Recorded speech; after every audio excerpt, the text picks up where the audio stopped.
Chapter 449. But why did Xiao Mingxing do this? He had left Pleasure Company for many years, and I heard he had gone to the US. Xiao Dong was puzzled. Also, you said Manager Wen is the one who ordered him to do this. How is Manager Wen related to Xiao Mingxing?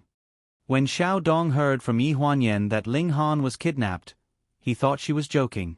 I can't explain these things clearly to you at the moment. Tomorrow night is Huan Yu's annual meeting. After the annual meeting, it will be the annual board meeting. At that time, Wan Bo will propose the dismissal of the president. The excuse is that Ling Han has no time to take care of the company during this period of time.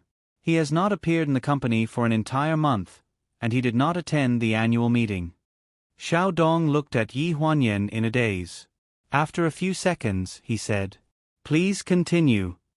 What I want you to do is to help me secretly bring someone in from the back door." "Who?" "The artist of this painting, who is also an eyewitness. But the artist is Xiao Mingxing. How can you prove that Xiao Mingxing is related to Manager Wen?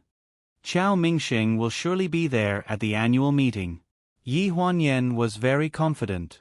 People like them, who had endured humiliation for more than 10 years, waiting for the right moment to strike, would definitely see victory in front of them with their own eyes at the final moment, and then enjoy the joy of turning the tables. As long as they caught Xiao Mingxing at the scene, then they would definitely be able to interrogate him about his relationship with Wan Bo. At that time, the truth would naturally come to light as to where they had hidden Ling Han. Yi Huanyan was worried about Ling Han's safety. If he is in the hands of the Wan family's father and son, then they will be after Ling Han's shares. If Ling Han signs the contract, his life will be in danger. If he refuses to sign the contract, then the Wan family's father and son will lose their patience, and he will be in trouble.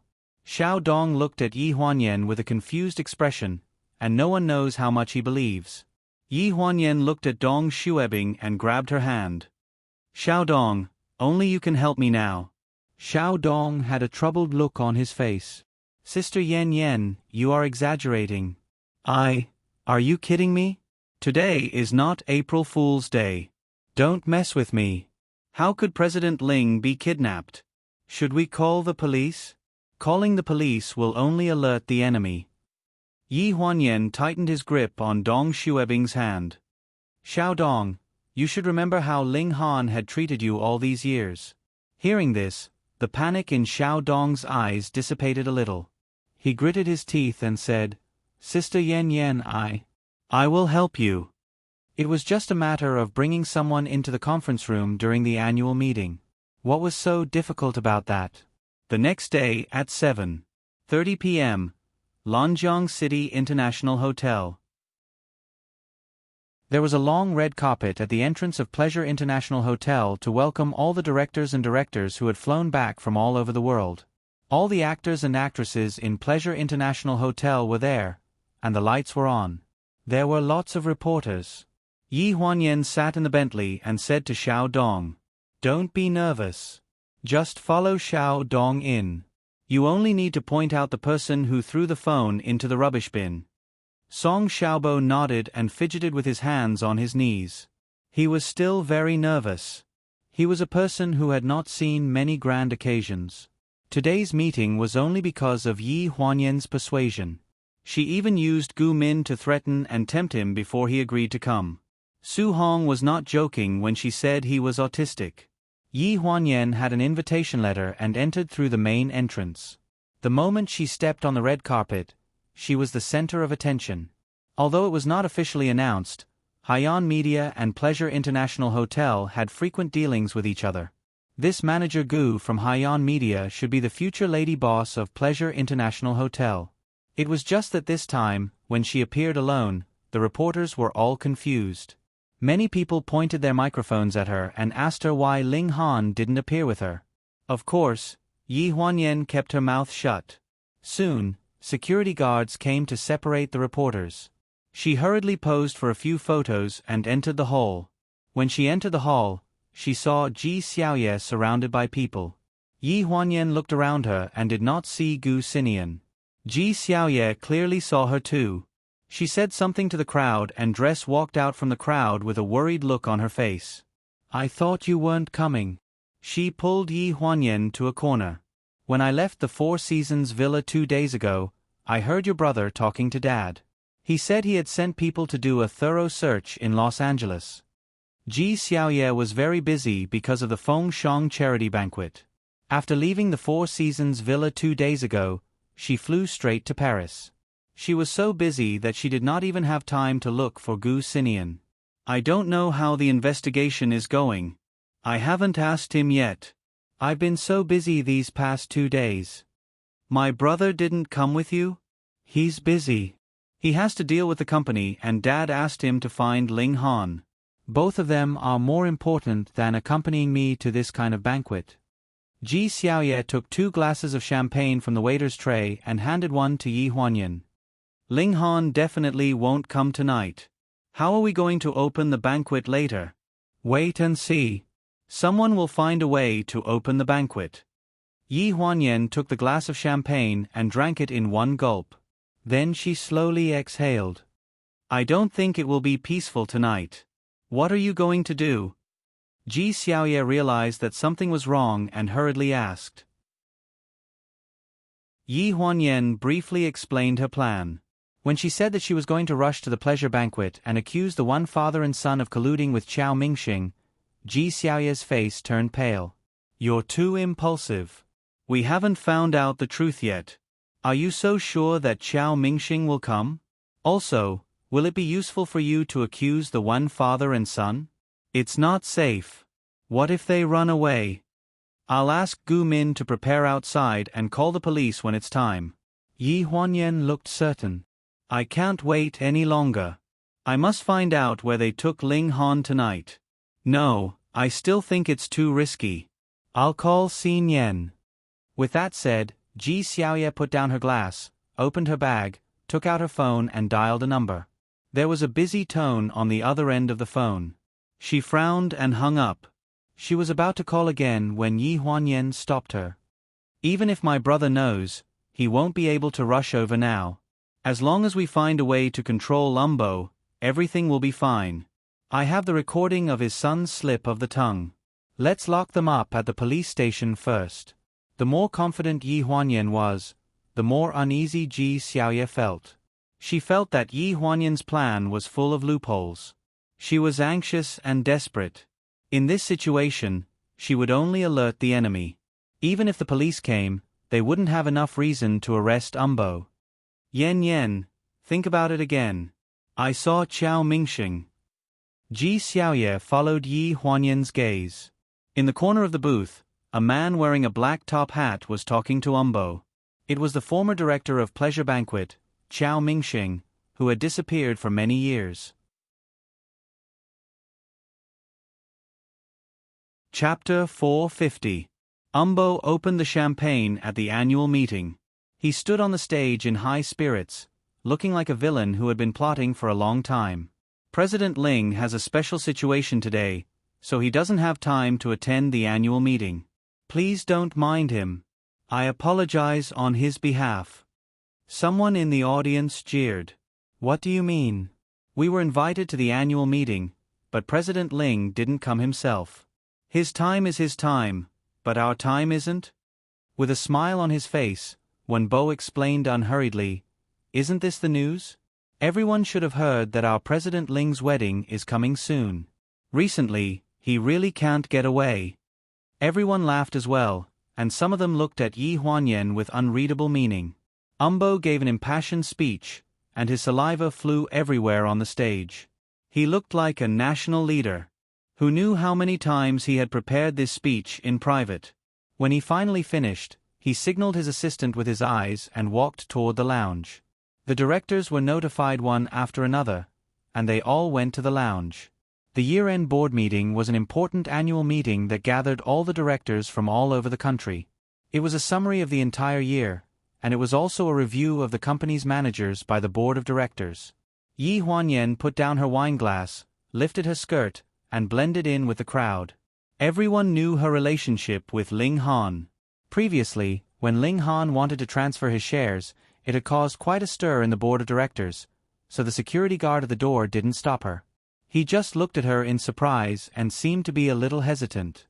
Yi Huanyan raised her chin and glanced at him arrogantly.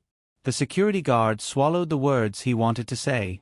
After entering the lounge, Yi Huanyan went straight to the bathroom, locked the door, and hid behind the door to listen to the contents of the meeting. Umbo, as the second in command of the company, was making small talk before the meeting. It was all trivial talk. After some time, he seemed to have distributed something to the directors present, and his tone suddenly became serious. Everyone knows that President Ling is my nephew, but business is business, and personal is personal. Compared to last year's profit, this year's profit is not satisfactory. In addition, President Ling has been more and more inattentive to the company's affairs recently, under such circumstances. The board of directors can even propose to dismiss him, but he is my nephew after all, so I can only criticize him as a member of the board of directors. I will record it down and wait for him to see it when he comes back. Everyone was discussing animatedly.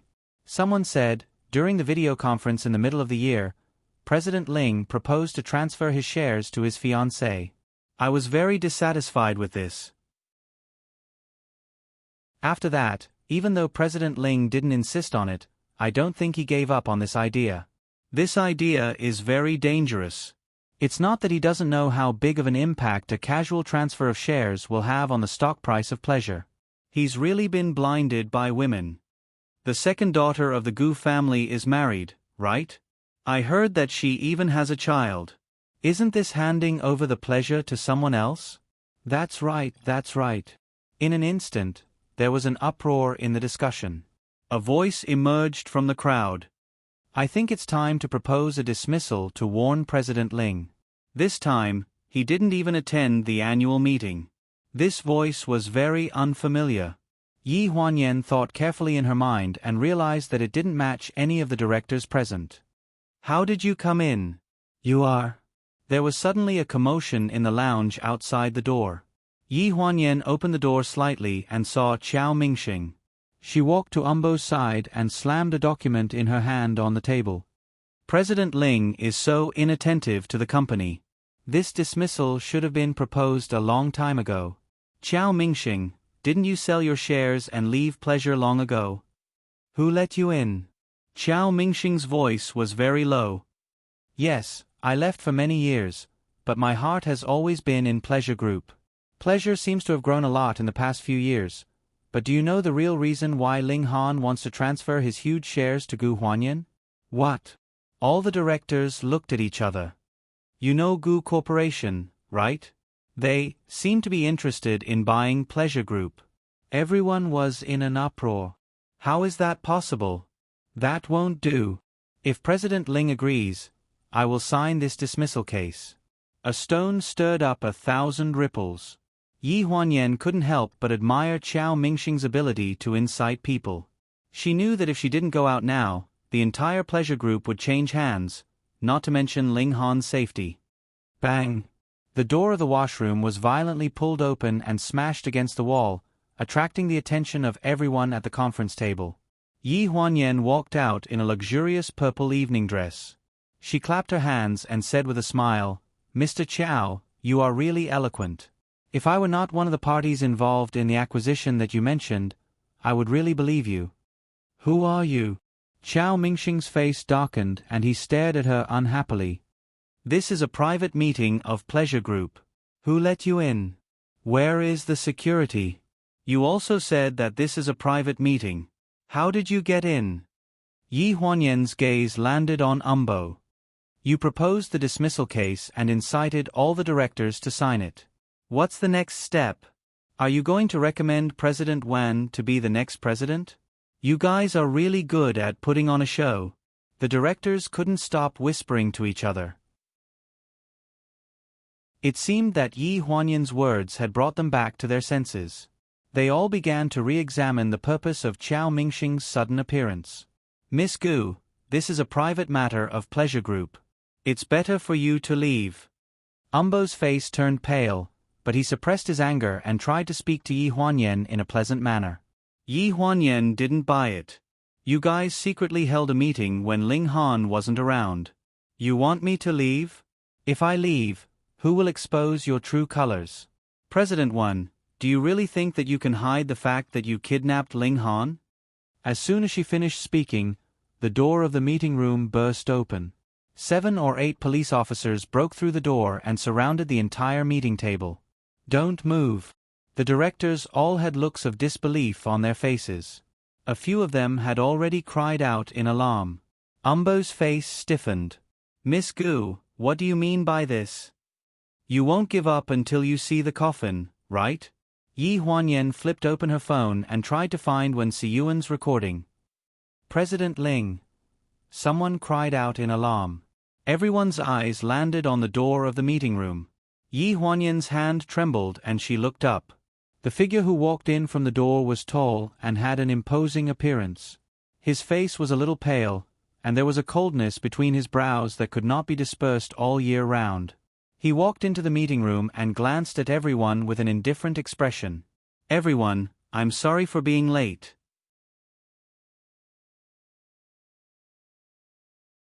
Chapter 451. The police officers surrounding the conference table were all confused and looked in the direction of Yi Huanyan. Ling Han. Yi Huanyan exclaimed and looked at him in disbelief. She didn't come back to her senses for a long time. Why did he come back by himself? While she was in a daze, the leading police officer walked up to Ling Han and asked hesitantly, Mr. Ling Han, we received a report that you have been kidnapped. You are kidnapped? Ling Han frowned. Maybe I have been away from the company for too long and caused some unnecessary misunderstandings. Sorry to trouble you. It's okay as long as you are fine. The police officer waved his hand. How about this, since you want to have a meeting, we won't disturb you. After the meeting, can we trouble you to come to our police station to make a statement? After all, if someone reported a case, we have to have a record of the conclusion of the case. Okay. Ling Han nodded slightly. After the 7 or 8 police officers left, the conference room suddenly became much emptier. Yi Huanyan stood in place, somewhat at a loss. Ling Han's sudden return was completely unexpected. You can go out first. Ling Han glanced at her and walked to her side. Yi Huanyan hesitated for a few seconds, nodded, and turned to walk out of the conference room. Behind her was Ling Han's calm and serious voice as usual. The year-end board meeting is such an important occasion. No matter what important things there are, I should come back to attend. I just came a little late. I wonder what the directors have to say about my work? I am all ears. After walking out of the conference room, a familiar voice sounded, breaking her contemplation about Ling Han's return. Long time no see, my sister. Yi Huanyan's heart skipped a beat. Gu Duo was wearing a loose, strapless black dress, revealing a pair of slender, fair calves. She was wearing a pair of 13 centimeters high heels. She was leaning against the door frame, looking at her with a faint smile. Why are you here? I personally sent my sister's fiancé back, and you're asking me why I'm here? What do you mean? Yi Huanyan's expression tightened. Why? Don't you already know? Here. Gu Duo lowered her head and stroked her lower abdomen with one hand. But I'm pregnant with brother-in-law's child. Yi Huanyan's face stiffened. Only then did she realize that Gu Duo's lower abdomen was indeed bulging. However, her skirt was loose. If she hadn't put her hand on her lower abdomen, it would have been almost impossible to see it. Impossible? Yi Huanyan stared at her stomach. You're really pregnant. Didn't you see the photos? He's not your brother's child. Why would I lie to you? What are you trying to do? Yi Huanyan didn't believe a word that didn't come out of Ling Han's mouth. Her intuition told her that Gu Duo must be up to no good if she suddenly appeared here after disappearing for 3 months. What else can I do? Do you think I want to snatch your husband away from you? Gu Duo supported her waist and stood up straight from the doorframe. She looked coldly at Yi Huanyan. Are you very nervous now? Yi Huanyan clenched her fingers. She knew that Gu Duo was deliberately provoking her. She took a deep breath and said expressionlessly, You're not interested in Ling Han. Don't beat around the bush with me. What tricks do you want to play this time? If you're here for my brother, then let me tell you something. My brother is already married. You don't have a chance." Hearing this, Gu Duo's face turned green. "Yi Huanyan, don't be so ungrateful. If you beg me now, I may return the man you've been longing for to you. Don't be ignorant of your situation. I'm in a better situation than you are now." Yi Huanyan glanced at her belly and said coldly, "Don't think that you can blame Ling Han for the child you got from nowhere. There are many ways to do it these days, whether it's an amniocentesis or a paternity test after birth." While they were talking, the door of the conference room opened, interrupting their conversation. The directors who attended the meeting came out one after another. Umbo and Xiao Mingsheng were at the end of the line. They were looking down and saying something to Ling Han. Ling Han looked indifferent. The three of them walked out side by side. Yi Huanyan was anxious. She wanted to remind Ling Han that the father and son of the one family were playing tricks behind the scenes, but Gu Duo beat her to it. "Let's go. There are too many people here. I want to go back." Gu Duo held Ling Han's arm and looked at Yi Huanyan defiantly. Ling Han glanced at Yi Huanyan, pulled his hand away and said seriously, "The driver is outside. You go first. I have something to say to Yen Yen." Gu Duo raised her eyebrows and smiled thoughtfully. "I respect any decision you make." There was no one in the lounge. Ling Han turned around and opened the door. "Come in and talk. Is Umbo and his son involved in your disappearance?" Yi Huanyan asked directly as soon as they entered the room.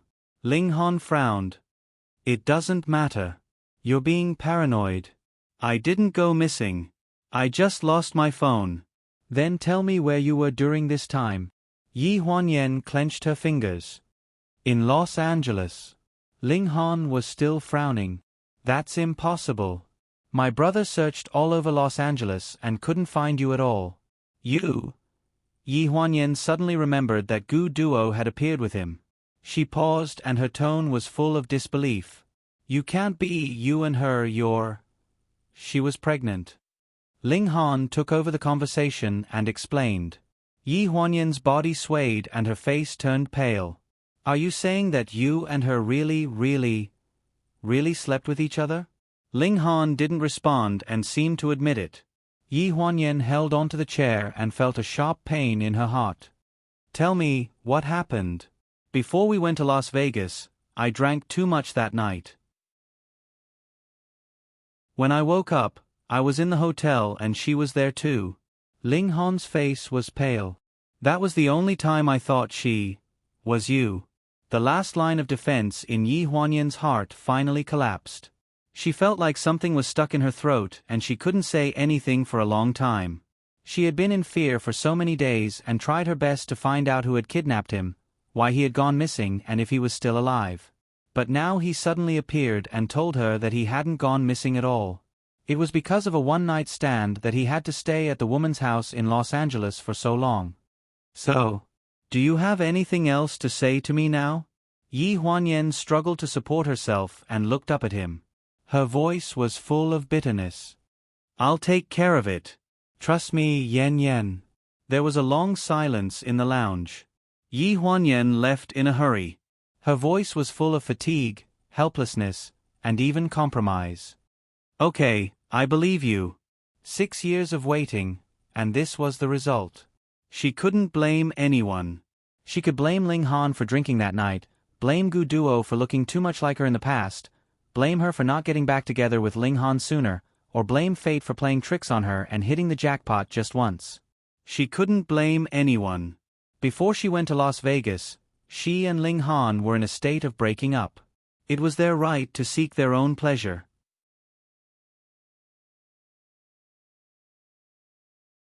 Chapter 452. The annual meeting ended when the clock struck 12. When Yi Huanyan returned to the apartment, Song Xiaobo had already returned. He was wearing the waiter's vest that he had not had time to change out of. He and Naneo were each holding a laptop and tapping on it. Secretary Dong sent him back. She said that they don't need him anymore. Gu Min stood up and hurriedly explained. Yi Huanyan nodded. She forced a smile and closed the bedroom door. In the hotel apartment, Ling Han closed the door. When he glanced at the comfortable figure on the sofa, his eyes turned cold. How was it? How was the talk with my good sister? I will give you what you want. I hope you can keep your promise and let Gu Xinian go. If I were you, I wouldn't worry about Gu Xinian. After all, he is the most important person in my life. How could I bear to hurt him? Gu Duo stood up from the sofa. Her plush slippers stepped on the floor and her steps were heavy. You really don't care about the child in my belly at all. He is your child. Aren't you a little too heartless? Ling Han's face was as cold as ice. You can make any request. I will not acknowledge this child. Abort it or raise it yourself. It's up to you. Gu Duo's eyes froze. Her voice was tinged with hatred. You are really cold. Compared to Gu Xinian, you are even worse. Ling Han's expression did not change. I have already signed the share transfer agreement. After the lawyer notarizes it, all the shares will be transferred to Umbo's name. After Gu Xinian is released, we will never see each other again. Why? Gu Duo sneered. Are you so anxious to cut ties with me? Are you afraid that I and this child will come between you and Yi Huanyan? I'm afraid that even if I'm easy to negotiate with, the two from the Four Seasons Manor won't be easy to negotiate with. Do you really think that you and Yi Huanyan can go back to how they were before just because you sent me away? This is between me and her. Do you think she really forgave you? Even if she forgave you, would she be together with a cripple? Gu Duo's eyes swept over Ling Han's slightly trembling legs. The effect of the drug is about to wear off. Can you still stand? As soon as he finished speaking, the tall figure slowly collapsed in the living room and appeared in a kneeling position. His pale face was full of pain. He looked in the direction of Gu Duo, but his eyes were full of sarcasm. He gritted his teeth and said, No wonder Gu Xinian doesn't like you. His words touched Gu Duo's sore spot. Her expression suddenly changed. She picked up the ashtray on the coffee table and threw it in his direction. She roared, You don't have the right to talk. In the dim light, a muffled groan sounded particularly painful. The ashtray fell to the ground and broke into pieces. Blood dripped from Ling Han's forehead down his cheeks and dripped onto the floor. It was bright and dazzling. Gu Duo's emotions were probably stimulated by the blood. She clenched her fingers and trembled for a while. She suddenly calmed down and looked at Ling Han, who fell to the ground and couldn't get up. She sneered, Why should I be angry with a cripple like you? Just wait. After I get what I want, you will never see me again. Ling Han covered his forehead. Blood seeped through the gaps between his fingers and stained his hand with blood. He tried to move, but his legs didn't have any other reaction except for twitching. After soaking in the cold pool for a whole week, the blood circulation in his legs was blocked. He could only rely on temporary stimulation drugs to maintain normal walking. Gu Duo was right. Without those drugs, he was now no different from a cripple. What right did he have to be with her like this? Haiyan Media's penthouse apartment. Since returning, Yi Huanyan had locked herself in the room. The whole room was dark. She hugged the quilt and looked at the little stars outside the window in a daze. An unexpected child. Such an explanation was too weak. It was understandable, but not tenable. Yi Huanyan didn't think that she was an unreasonable person, but she couldn't get over this hurdle in her heart. The child was his blood, and Naneo wouldn't be his only child. How could she accept that he had such intimate contact with another woman and even had a child? The sudden blow caused her mind to be in chaos. She had no time to think about the matter between the father and son of the one family. She also had no time to analyze the loopholes in Ling Han's explanation that could be seen through at a glance. Why didn't he replace his phone with a new one? Was it possible that he had disappeared for a week without contacting anyone? On the other hand, Ji Xiaoye got into the car after leaving the venue of the annual gala. She called Gu Xinian over and over again, but no one answered the phone. Chief editor, do we go back to the hotel directly or... Ji Xiaoye held the phone and pondered for a moment. Go to Haiyan Media. She knew from the beginning that Gu Xinian was investigating Ling Han's disappearance. But now that Ling Han suddenly appeared with Gu Duo, and Gu Xinian's phone couldn't be reached, she just called Gu Xinian's phone and also got a busy tone. Her intuition told her that something might have happened. Gu Duo's target had always been Gu Xinian. She knew this better than anyone else. It wasn't that she hadn't done things like creating a diversion. She was a little anxious. Even though she knew that Gu Xinian might be too busy to call, she still went to Haiyan Media directly to ask Gu Min. Ji Xiaoye knocked on Yi Huanyan's door and turned on the lights. The person on the bed shrank back, as if she couldn't bear the glaring light for a moment. Yen Yen. Ji Xiaoye frowned and looked at the woman lying on the bed. She hadn't even changed out of her gown or removed her makeup. Her expression froze slightly. "What's wrong with you?" The person on the bed turned over and said in a muffled voice, "Nothing. It's so late. Why are you here?" Ji Xiaoye then remembered the reason why she was here. "I couldn't get through to your brother's phone, and neither could Gu Lu. That's why I'm here to look for Gu Min. I want to see if he can get in touch with Gu Lu." Yi Huanyan sat up from the bed and looked like she had lost her soul. "My brother should be at the villa.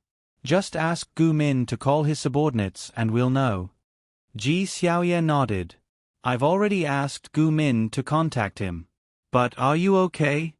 She only found out about Yi Huanyan's departure from the annual gala later on. Unfortunately, she couldn't leave at the moment, so she only found out about what had happened at the gala after asking around. "So, what did Ling Han say to you? Did he explain why you were missing during this period of time?" Yi Huanyan's eyes dimmed. She sat by the bed and took a deep breath. "He said that he wasn't missing. He just lost his phone. For the past 2 days, he has been dealing with Gu Duo and the child in her belly. He lives in Los Angeles." Gu Duo's biological parents lived in Los Angeles. That child. He admitted it. He said that it was his.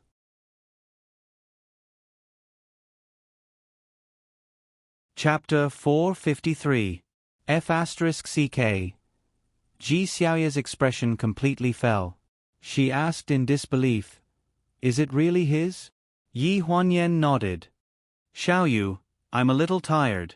Ji Xiaoye's mind worked quickly and she looked puzzled. "That's not right. If he didn't go missing, then why did you ask Su Hong to go to Tahiti to get in touch with Wen Siyuan? Also, the portrait that Xiaobo drew was clearly Chao Mingxing. Didn't Ling Han explain anything?" "I'm just being paranoid.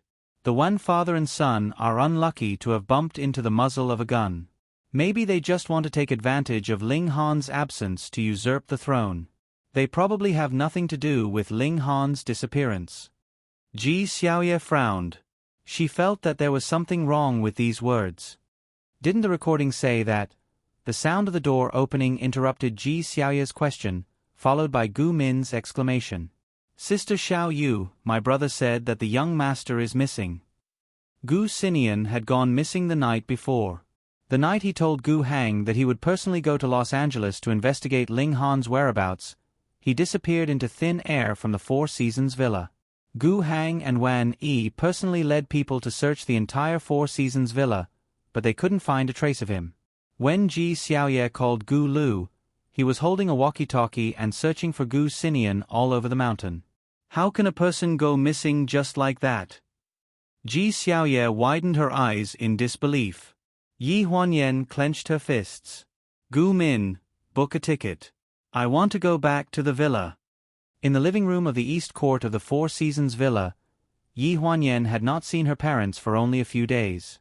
When she saw them again, she felt that they had become much older, especially Wan Yi. After searching for 2 days and 1 night, she finally fainted from exhaustion. When Yi Huanyan arrived home, the doctor had just come. There was an infusion bottle hanging beside the bed. "Your mother is fine. You don't have to worry." Gu Heng called them to the living room with a frown on his face. "The villa is too big. Looking for a person is like looking for a needle in a haystack. She refused to listen to my advice and brought people to search half of the villa. It's inevitable that she's tired." Don't worry, it's good to let her sleep for a while. After speaking, Gu Hang scanned the people in the living room before her gaze finally landed on Yi Huanyan. Where's Naneo? Xiao Wu took him to bed. He's still jet-lagged, so it's time for him to sleep. Chen Yin came back with Yi Huanyan. Among the sisters, Chen Yin was the most free. Su Hong and the others discussed and let Chen Yin be the representative to help. Gu Ming nodded. That's good too. Don't let a child get involved in adult matters. Yi Huanyan frowned. Dad, are there any clues?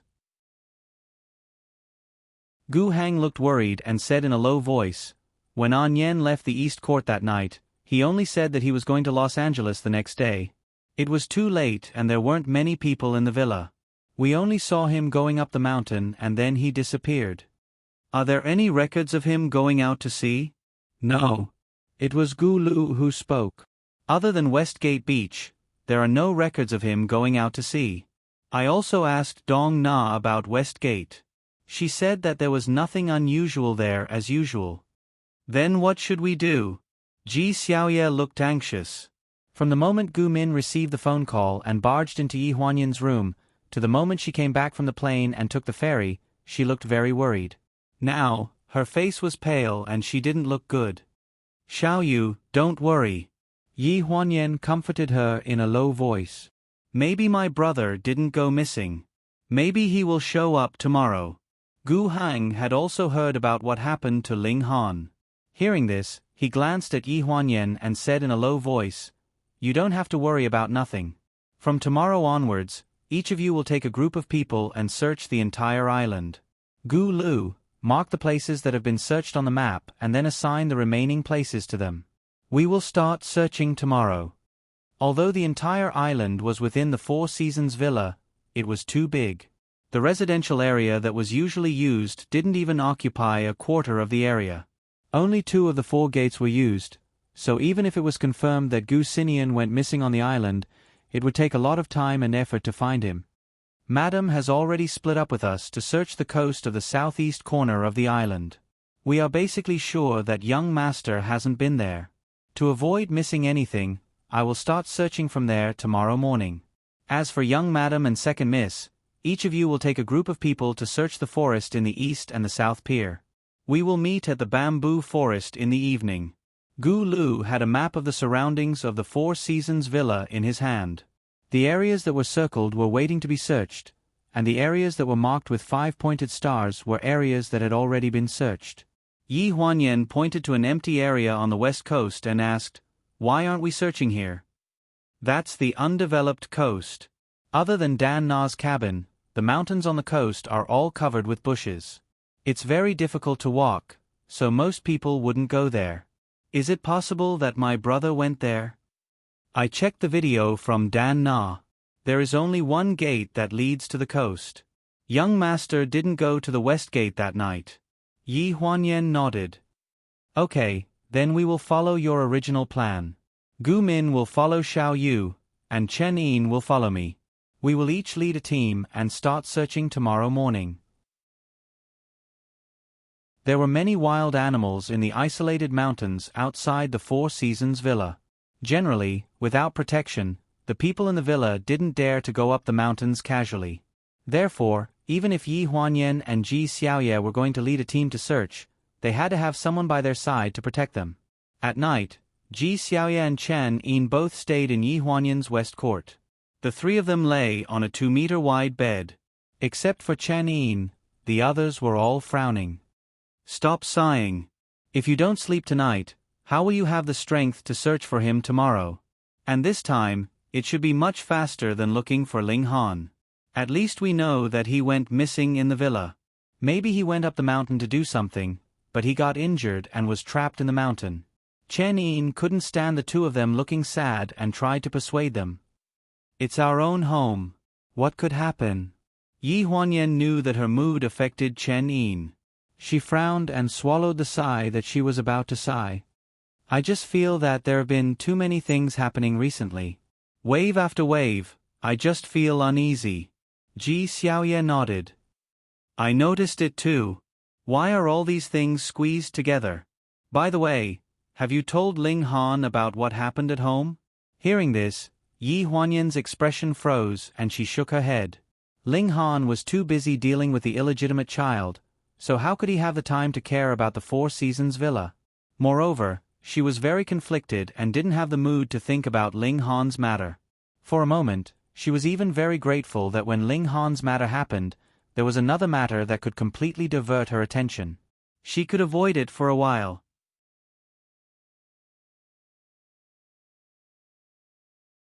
Chapter 454. The next day, Yi Huanyan took Chen Yin up the mountain from the South Gate Pier and began to conduct a thorough search. Gu Lu assigned 20 people to her, all of whom were usually trained security guards of the villa.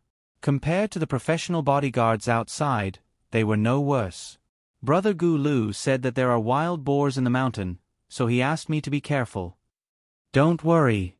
Before the wild boar gets close to you, those people will beat it down. You can carry the wild boar back to eat it tonight. Yi Huanyan held a special scanner in her hand and pushed aside the very lush grass while answering Chen Yin's various questions casually. It was Chen Yin's first time coming to the Four Seasons villa, so she was inevitably curious. Due to the low pressure, she didn't talk much. Yi Huanyan didn't want her to be worried with her, so she always maintained a calm look in front of her, as if Gu Xinyan's disappearance in the villa was just a normal thing. And all the people in the villa behaved the same in front of Ji Xiaoye. In order to comfort Ji Xiaoye, when they came out in the morning, when he even told a lie. She said that the island was big, so it wasn't a big deal to be trapped in the mountain every few days. It was just that Gu Xinian wasn't a child, so this kind of thing was relatively rare. She also said that the longest time Gu Xinian was trapped in the mountain when he was a child was a week, and nothing happened to him.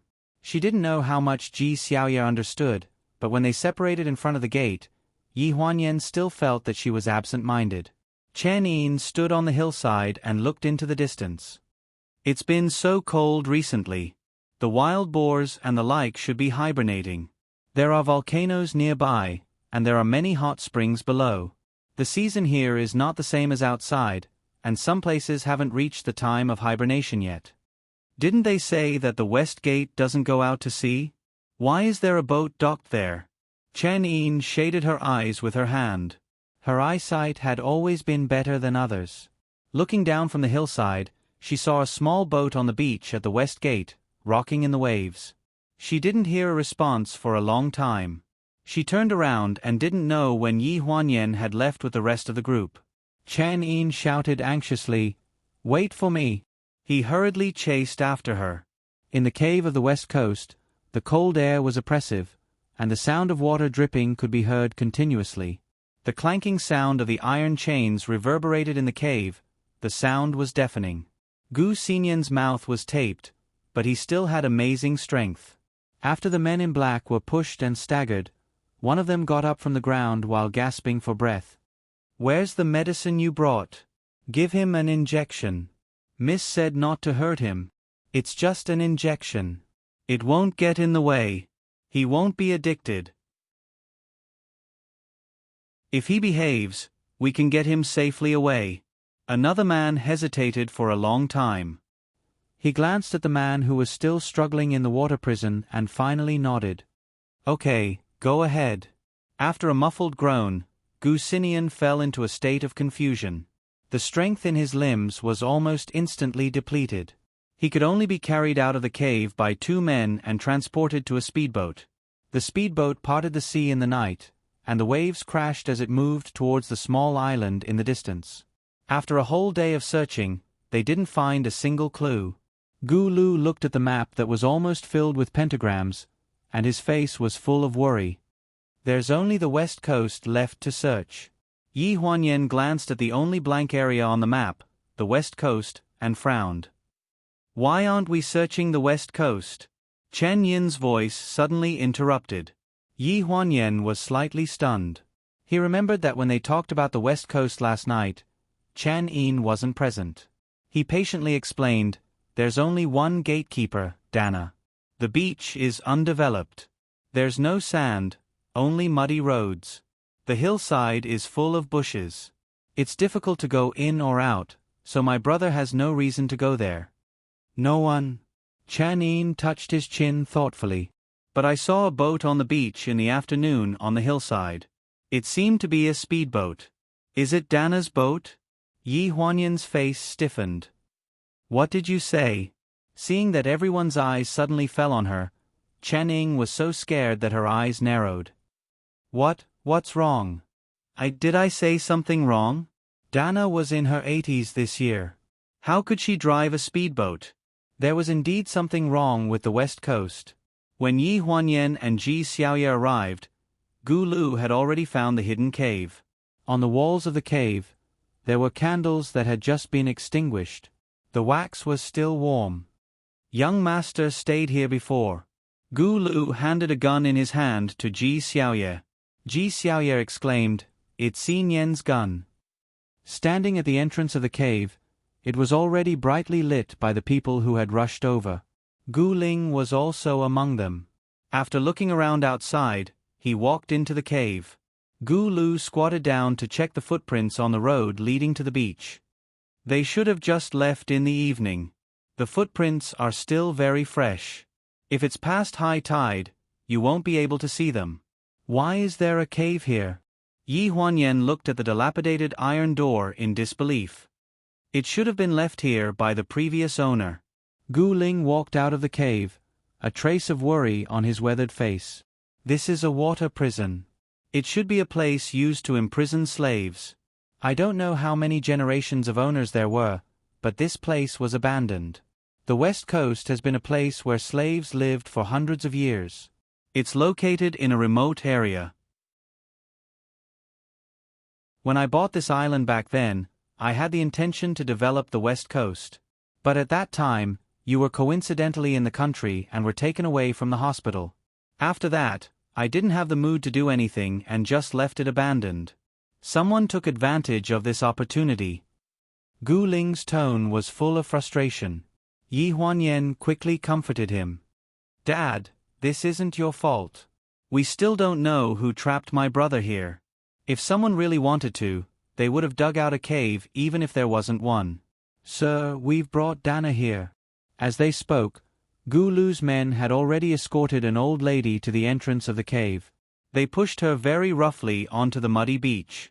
The old lady let out a muffled groan and lay motionless on the ground. When we arrived, she was erasing the footage on the beach. Only the footage of those people leaving with young master was saved. Dana, why did you do this? Gu Ling stood in front of him with a gloomy expression. What are you unhappy about? Why did you harm my son? Dana was an old lady with a head of silver hair. She trembled as she raised her head and stared at Gu Ling for a long time. Tui. Suddenly he spat at Gu Heng. His eyes were filled with hatred as he cursed in fluent English. Gu Heng, you're a piece of trash. It's not just your son. I want to see your wife, your daughter, and your daughter-in-law die with my own eyes. After they die, they'll go to hell just like you.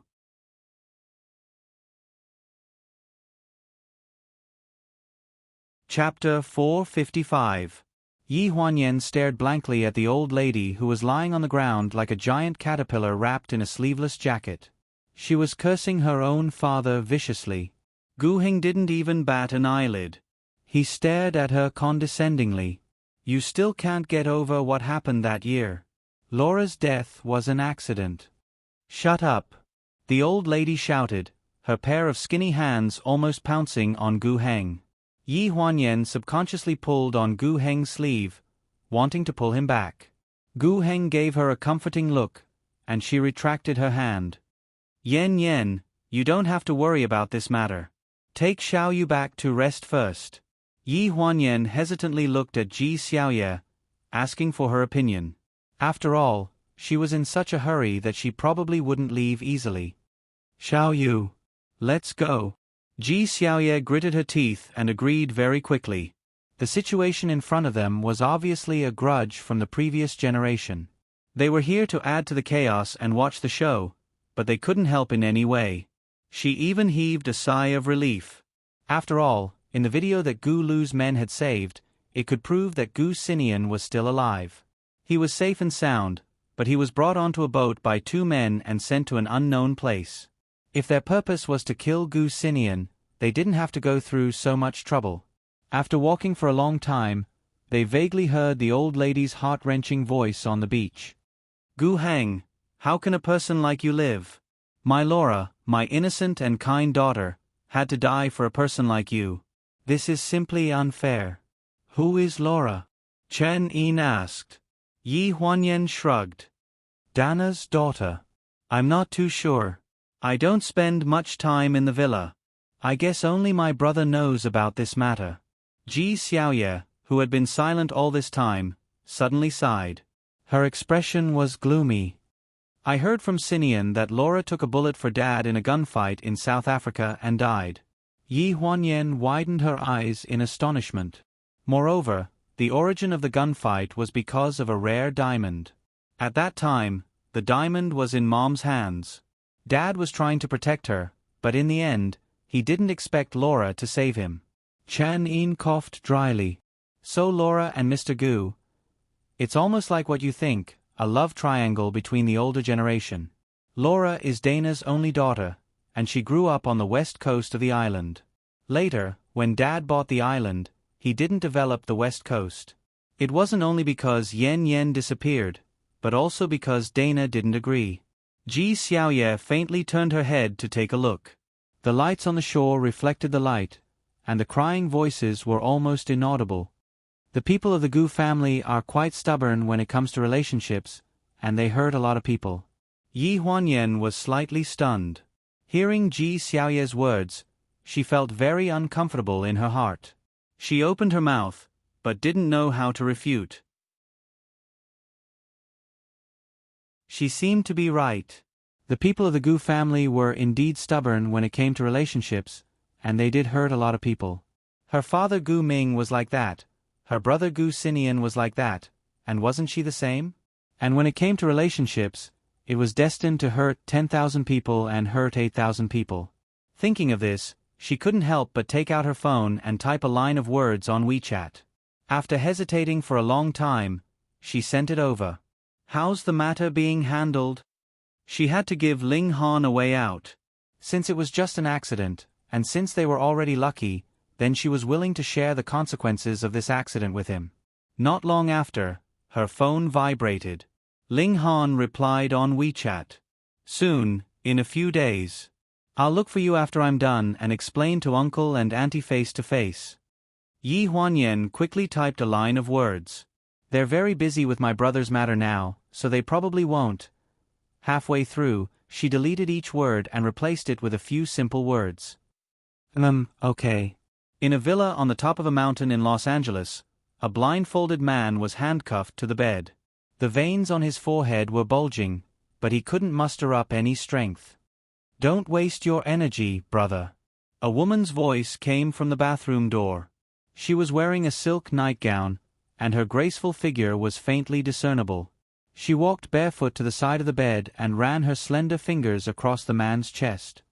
Brother, you never thought that this day would come, right? Gu Sinian glared at her, his face livid. The angrier you are, the happier I am. Gu Duo covered her mouth and laughed. Her eyes were full of madness. Her other hand held her lower abdomen. This is the child I plan to give birth to for you. Soon, I'll take you back to the Four Seasons Villa. Then, we'll live there forever with our child. After saying that, she raised her hand and pinched the edge of the tape by his mouth. Brother, if you behave, I'll tear it open. If you don't, I'll make sure you can't speak forever. After saying that, she tore the tape open with a tearing sound. A rectangular red mark was particularly obvious on Gu Sinian's handsome face. Gu Duo frowned and said unhappily, "These damn people, they actually tied you up for so long. There's a mark now." After saying that, she touched his lips with her fingers, but he turned his head and avoided her. Lunatic. Gu Sinian spat out 2 words. His sharp eyes were full of disgust. Brother. Gu Duo's fingers that were hovering above his face gradually tightened. Her tone also darkened. Do you think that I'm disgusting?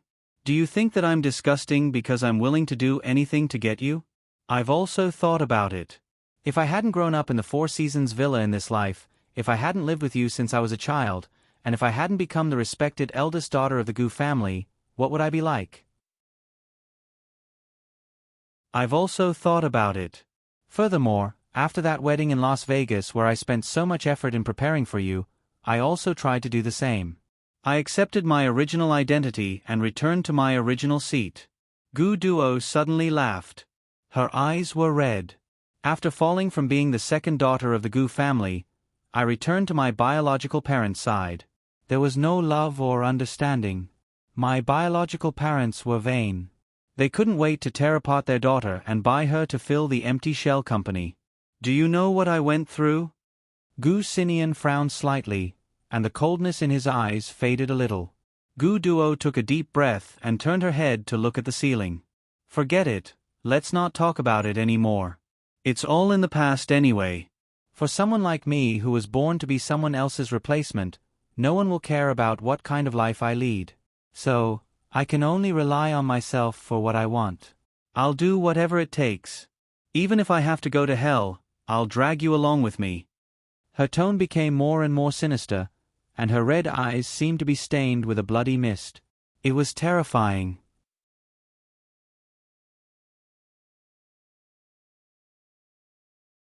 Chapter 456. Late at night, the sound of a phone ringing came from the head of the bed. It rang continuously for a long time. Yi Huanyan groped for the head of the bed in a daze. Hello? Sis, are you at the villa? You're Xiao Chuan? Yi Huanyan yawned and said in a muffled voice, Of course I'm at the villa. Are you crazy in the middle of the night? Sis, I don't have time to talk to you now. I'll be at the South Pier in 10 minutes. Quickly ask Uncle Gu and Aunt Gu to pack up and leave the villa. The people from the United Nations Prosecutor's Office will surround the entire villa before dawn. You have to leave quickly. Are you talking in your sleep in the middle of the night? What nonsense are you talking about? He Chaochuan's voice suddenly became anxious. Sis, someone reported Uncle Gu for illegally selling military equipment at the border of the country. The evidence has been sent to the prosecutor's office. They want to arrest him now. Are you kidding me? Yi Huanyan yawned again. Are you saying that my father is selling military equipment at the border of the country? Is he crazy? Our family doesn't even have a branch in the country. Where did they find the evidence? Uncle Gu, did you invest in Huanyu Group before? He Chaochuan's tone was urgent. The person who reported Pleasure Group for illegally selling military equipment is Uncle Gu. Perhaps it was because Yi Huanyan didn't answer him, he finally couldn't help but say, It was my father. I overheard it in the study. I heard my father say that he had already contacted the people from the prosecutor's office. Yi Huanyan suddenly woke up. What did you say? My father has already contacted the people from the prosecutor's office. We've discussed a surprise attack on the Four Seasons Villa tomorrow morning. When the time comes, we'll directly seal off all the piers. Quickly inform Uncle Gu and Aunt Gu. I'm almost at the South Pier. The sea breeze whistled, and a storm was coming. It seemed like it was going to swallow the entire Four Seasons Villa. Yi Huanyan did not even put on her clothes properly. She took the initiative to wake up Chen Yin and Ji Xiaoye, who were sleeping next door. After handing Naneo to them, she stumbled to the east courtyard to wake up Gu Hang and Wan Yi. When the servant opened the door, Yi Huanyan's face was covered in rain and her hair was a mess. She didn't even take off her shoes and went straight up to the second floor. She knocked on the door of the master bedroom. Dad. Not long after, Gu Hang came to open the door with a coat draped over her shoulders. When she saw Yi Huanyan in such a sorry state, she frowned. What happened? Xiao Kun just told me on the phone that someone reported Gu Corporation for smuggling military weapons at the border. The people from the prosecutor's office will be here tomorrow morning, so Xiao Kun asked us to leave quickly. Gu Ling's face darkened. Xiao Kun told you? Yi Huanyan nodded repeatedly. After a few seconds of hesitation, she said, Uncle, he reported it. The He family and the Gu family had been friends for generations. He Chaochuan's father, He Xiao, and Gu Hang were best friends who had played together since they were young. Yi Huanyan felt that no one would believe her even if she said this. However, to Yi Huanyan's surprise, Gu Hang was exceptionally calm. She only nodded slightly. I understand, Dad. Yi Huanyan breathed a sigh of relief and said anxiously, hurry up and wake Mom up. Let's go. Xiao Kun said that she has arranged a place for us to hide temporarily. You take Nanao and leave first. I won't go. Gu Hang stood at the door with a determined expression. What's going to come has come. The door behind him suddenly opened, and Wen Yi's voice sounded. She was wearing a teddy bear pajamas, and she had a gentle expression on her face. You. Don't worry, Yen Yen. We'll be fine. Wen Yi walked up to her, took off her vest and draped it over her shoulders. Leave this place with Xiao Kun. Take your friends and Xiao Yu with you. We'll take care of things here. We know what your uncle he wants. Mom. If possible, find a way to find your brother. He'll have a way. Wen Yi did not say too much. She quickly asked Gu Min to drive Yi Huanyan away. By the time Gu Min drove Yi Huanyan to the pier, it was almost midnight.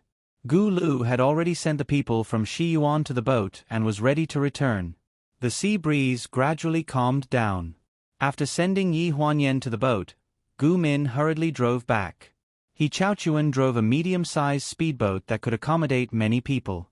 Nanao was nestled in Chen Yin's arms. He was still grumpy from being woken up. He frowned and stared blankly as the boat moved further and further away from the harbor. Mom and Dad aren't coming? Ji Xiaoye poked her head out from behind Chen Yin. She was shivering in her pajamas, probably because Chen Yin had urged her too much. She did not even change her clothes or take a jacket. Everything happened too quickly. Everything happened so suddenly that they were caught off guard. Yi Huanyan had thought that the recent events had piled up to the limit of pressure.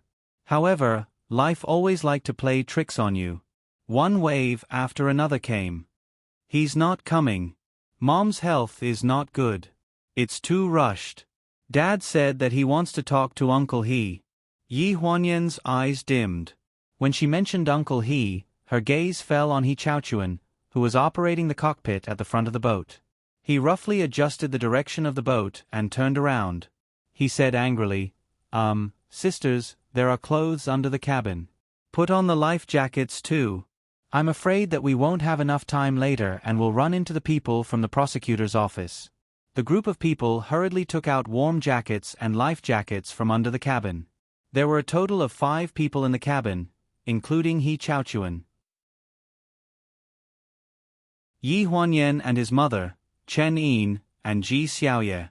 Gu Min and his brother, Gu Lu, stayed at the Four Seasons Villa to protect Wan Yi, so there were more than enough life jackets. My dad won't make things too difficult for Uncle Gu. He Chaochuan did not have much confidence when he said this. Don't explain. If it weren't for you. Ji Xiaoye interrupted him in annoyance. She was about to mock him, but Yi Huanyan beat her to it. It's not easy for you to come. Don't blame yourself. There's no need to explain. That's between Uncle He and my parents. They will solve it themselves. He Chaochuan still had a bitter expression on his face. I just found out about this. If I had known earlier, I would have thought of a way to remind you. My dad. There must be some misunderstanding between us. What misunderstanding could there be? Ji Xiaoye suddenly pulled off the life jacket that she had not put on properly and growled. First, Ling Han went missing, then Xin Yan went missing. After that, he lured the tiger away from the mountain and eliminated all the foreign aid from the Gu family. Then, he took the blame. Wasn't this your dad's plan? What else do you have to explain? The anger and worry that had accumulated over the past few days exploded in an instant. Chen Yin was carrying the child in her arms, so she could not hold down Ji Xiaoye at all. Yi Huanyan was sitting far away from her, so the moment she stood up, the entire speedboat shook non-stop. Xiao Yu, hurry and sit down. Everyone exclaimed, Don't touch me. Ji Xiaoye swatted away He Chaochuan's hand, but due to inertia, she fell out of the cabin. Xiao Yu! Yi Huanyan screamed, and the blood drained from her face. Everyone on the boat watched as Ji Xiaoye fell from the cabin into the water and was drowned by the speedboat in the night sky behind her.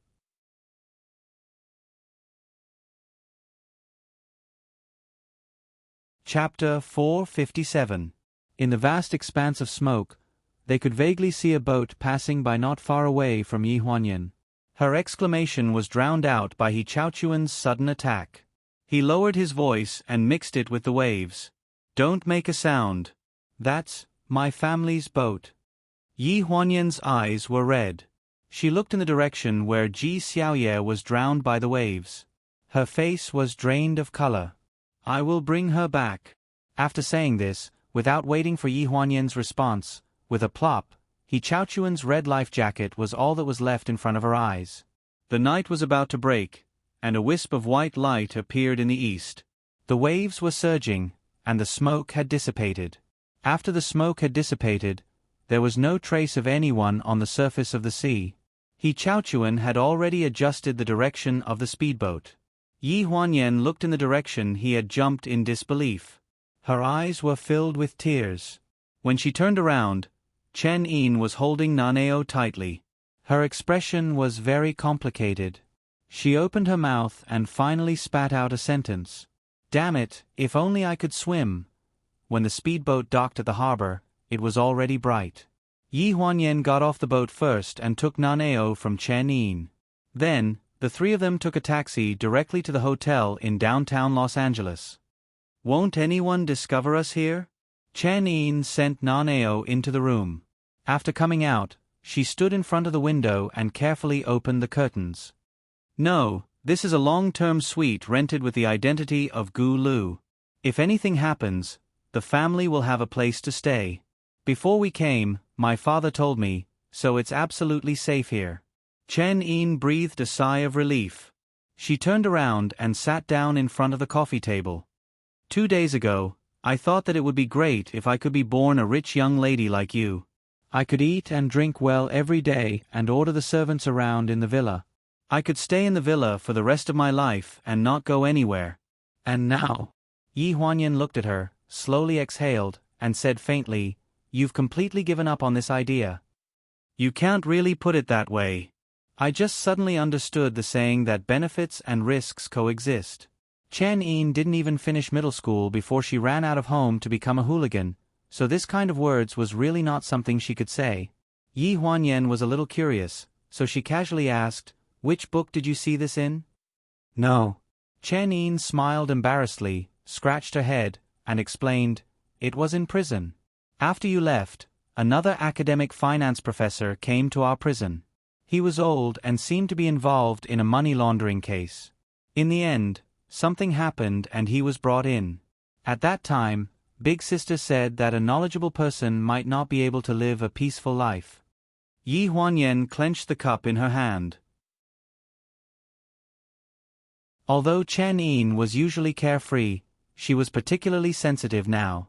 Seeing Yi Huanyan's expression change and stop talking, she regretted speaking without thinking.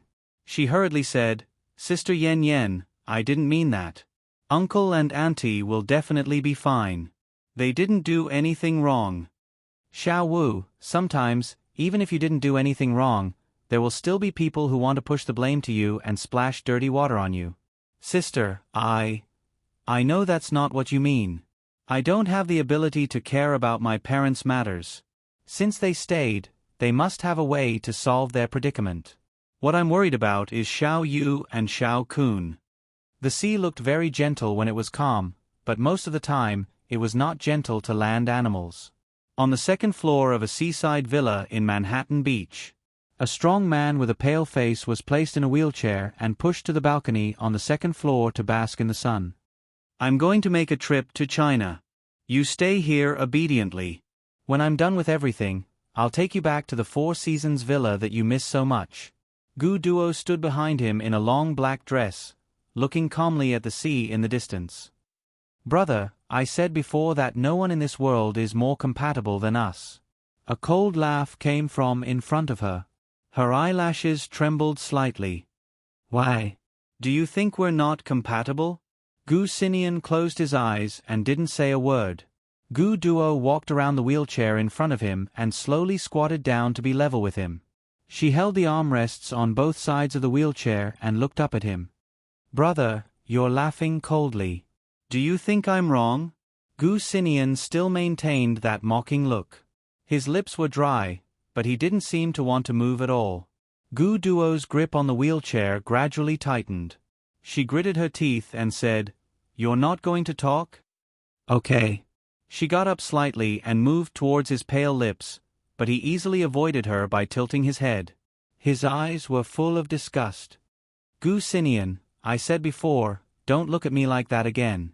Gu Duo's eyes gradually filled with madness. She held Gu Xinian's cheek and kissed him without any pattern.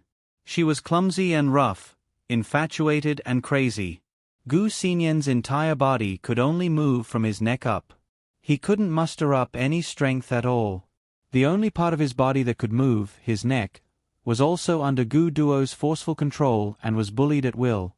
After struggling for a long time, he suddenly stopped moving, allowing her lips to crazily fall on his cheeks and lips. His response, however, was only an indifferent expression.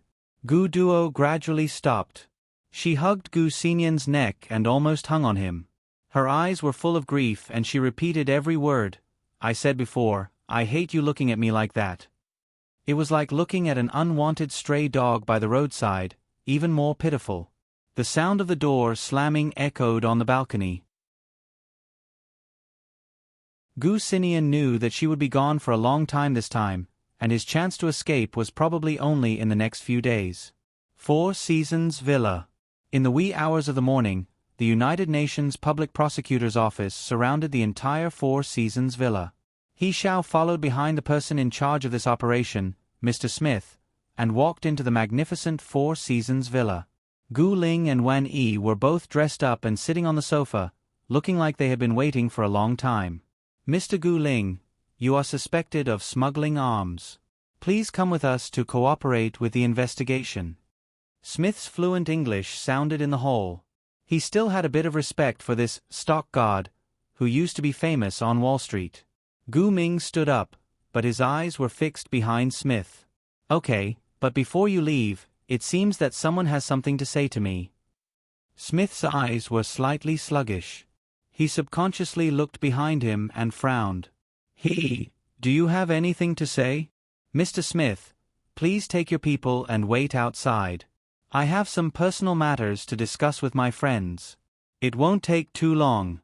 Smith nodded and walked out with his people. Only He Xiao and his 2 former friends were left in the huge East Villa living room. The atmosphere was tense.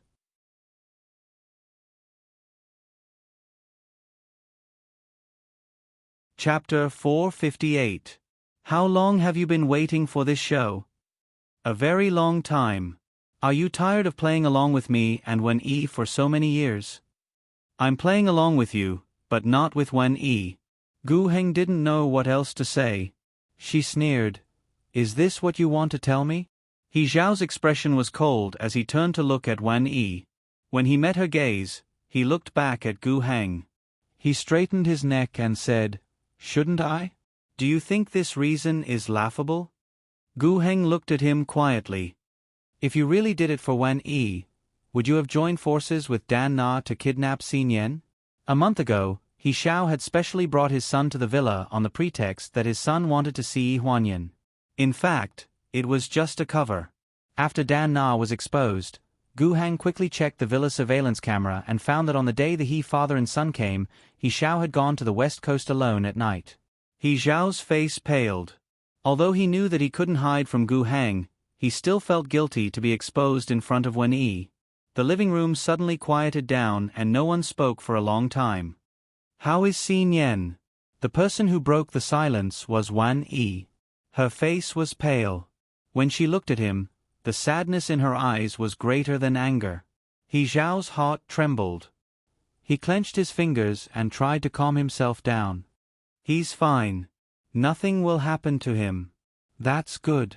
You can do whatever you want us to, but don't hurt my 2 children. Wan Yi." He Zhao's tone became more anxious. "I don't want to hurt you. Smith will only take old Gu away for investigation.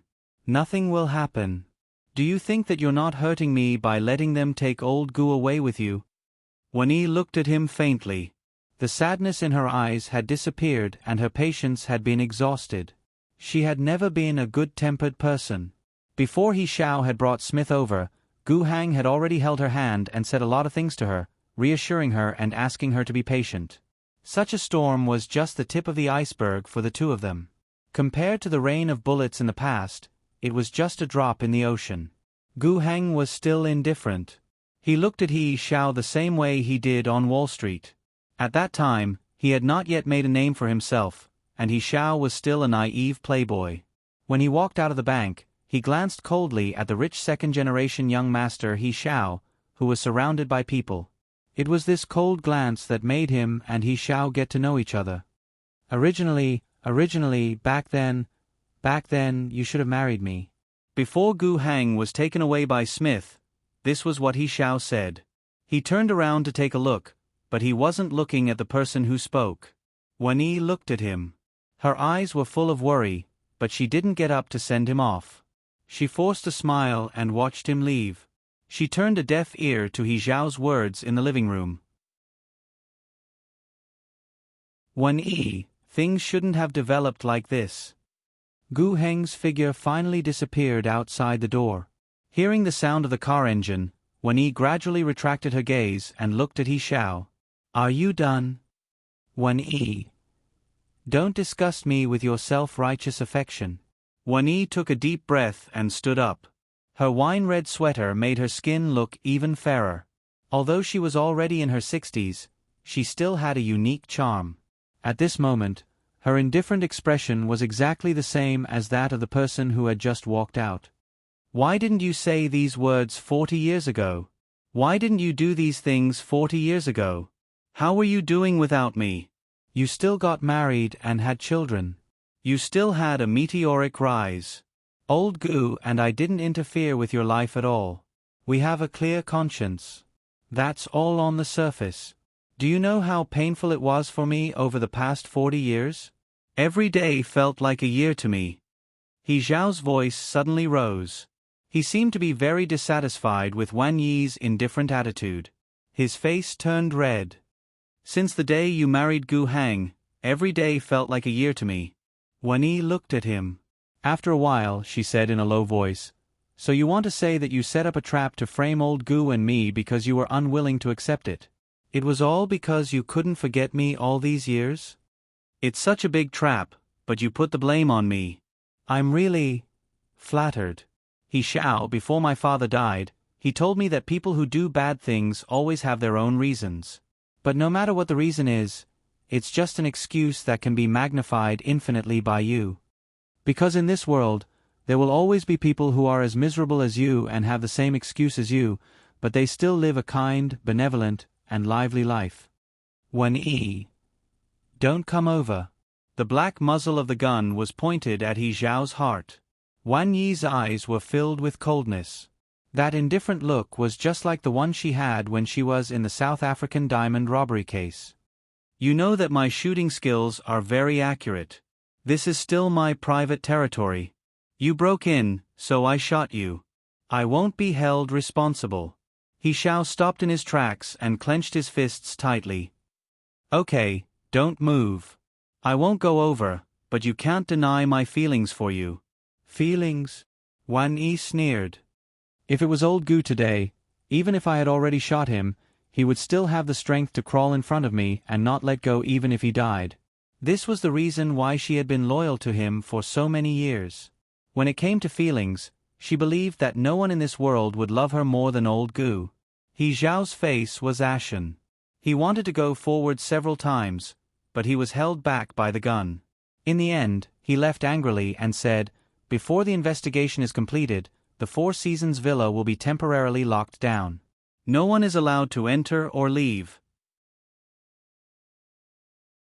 Wan-Yi did not retract her finger from the trigger for a long time. She waited until the sound of the engine at the door disappeared. Then she fell onto the sofa, her eyes red. Gu Min rushed over. Probably because she had a conflict with someone, her face was bruised and red, but she still rushed in without a care. Madam, are you okay? Wan Yi leaned against the sofa. Gu Min had twisted a handkerchief for her on her forehead. I'm old and my blood pressure is a little high, so old Gu told me not to get too agitated. Her voice was a little hoarse. Yen Yen and the rest have left, right? Gu Min nodded. Yes, they have left. Madam, don't worry. Sir is such a smart person. He will definitely find a way to get through this difficult situation. Moreover, young master is outside. If young master hears the news, he will definitely find a way to come back. Wan Yi looked at Gu Min. She did not comment on her words of comfort, but there was a rare affection in her eyes. Min Min, why aren't you leaving? I'm staying to accompany madam. If that despicable He Xiao dares to do anything to you, I will break his legs. Before she could finish speaking, she suddenly covered her mouth and looked at Wan Yi in panic. To her, Wan Yi was very strict. Probably since Gu Min had an impression of her, Wan Yi had been very distant from her. When they met occasionally, she would ask her to behave properly. If she made a mistake, she would be punished.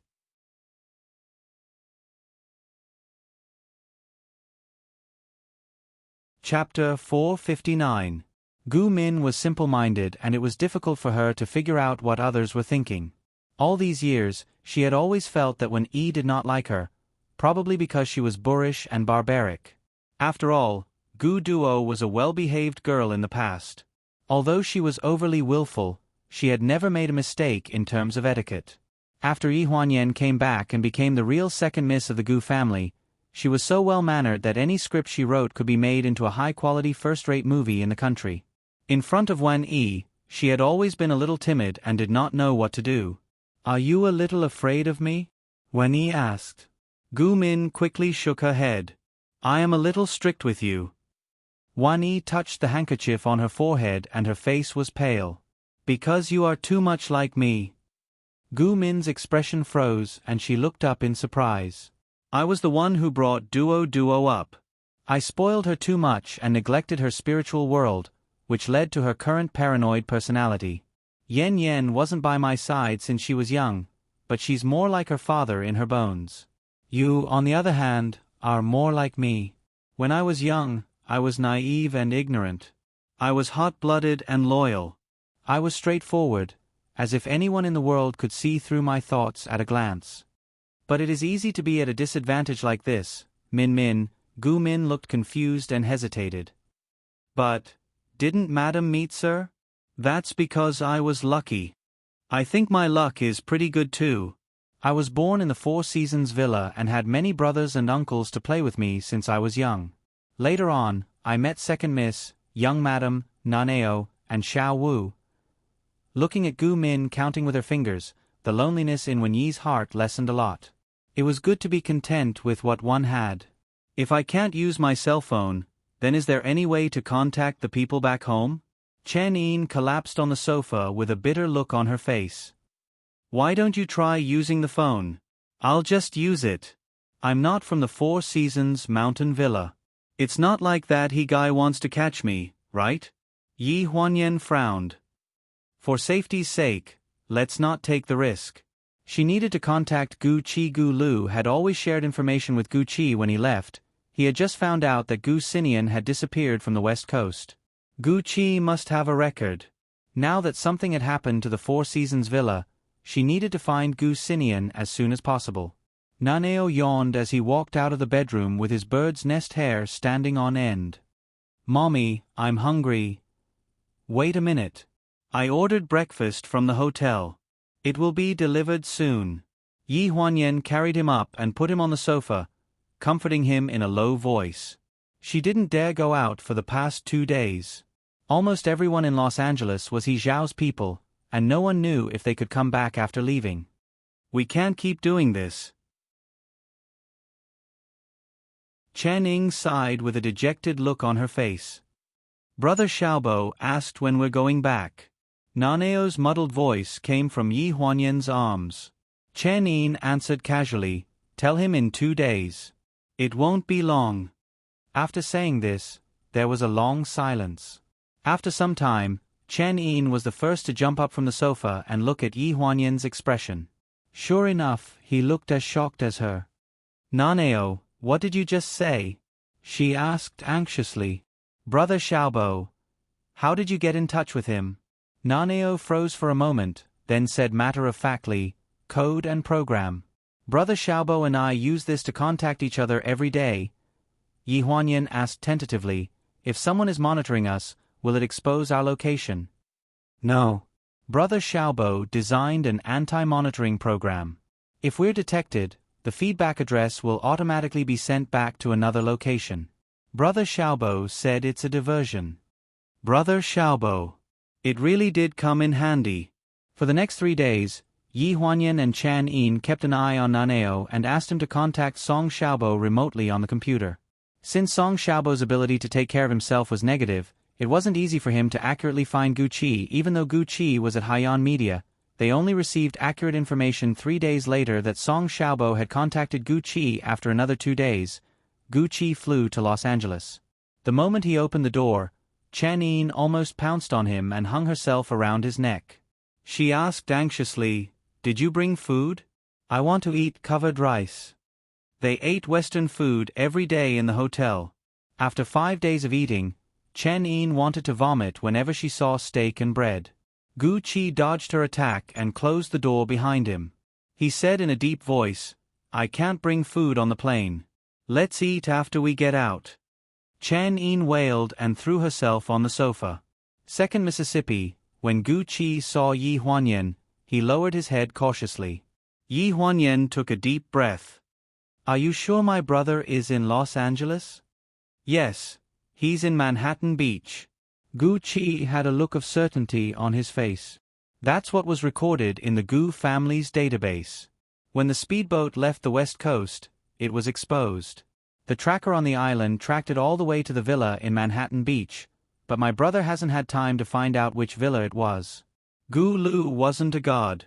He had just learned that Gu Sinian was taken away from the west coast when something happened at the Four Seasons villa. Where would he find the time to investigate? Gu Qi was calm. Knowing that his brother and sister were trapped in the Four Seasons villa, he didn't show any worry. "There's one more thing. I've asked people to ask around in Los Angeles these 2 days. He Xiao didn't send anyone to check on your whereabouts. His target doesn't seem to be the entire Gu family, just Sir and Madam, so you can go out now." As soon as he finished speaking, Chen Yin jumped up from the sofa and ran straight out of the door. "Don't wait for me for lunch. I'm going to find a restaurant to eat." There was a cry of surprise at the door. Chen Yin, the reckless girl, seemed to have bumped into something. She kept apologizing, "Sir, I'm sorry." Yi Huanyan looked at the door helplessly. "Do you know what happened at the villa?" Gu Qi shook his head. "We've lost contact with them. But 2nd Miss, haven't you been watching the domestic news these 2 days?" Yi Huanyan looked confused. Gu Qi frowned, and there was some worry in his eyes. He said carefully, "Pleasure Group's shares have been restructured. Mr. Ling Han has unconditionally transferred all the shares under his name to Gu Duo. Gu Duo also announced that they are married. These shares are Mr. Ling Han's betrothal gift to her." Just the day before yesterday, the domestic financial newspaper reported that Pleasure Group's shares had been changed 10 days ago. This directly caused the share price of Pleasure Group to fall several times. The board of directors was dissatisfied with Ling Han's actions and had already removed him from the position of CEO. The new CEO and vice president were the Wan family's father and son. Yi Huanyan's hand that was holding the corner of the table tightened slightly. Was this what Ling Han meant when he said that he would take care of this matter? Would he give away the entire Pleasure Group? However, the entire Pleasure Group was not just his own Pleasure Group. It was the entire Ling family, the hard work of 3 generations. It was also something that old Madam Ling would protect for the rest of her life.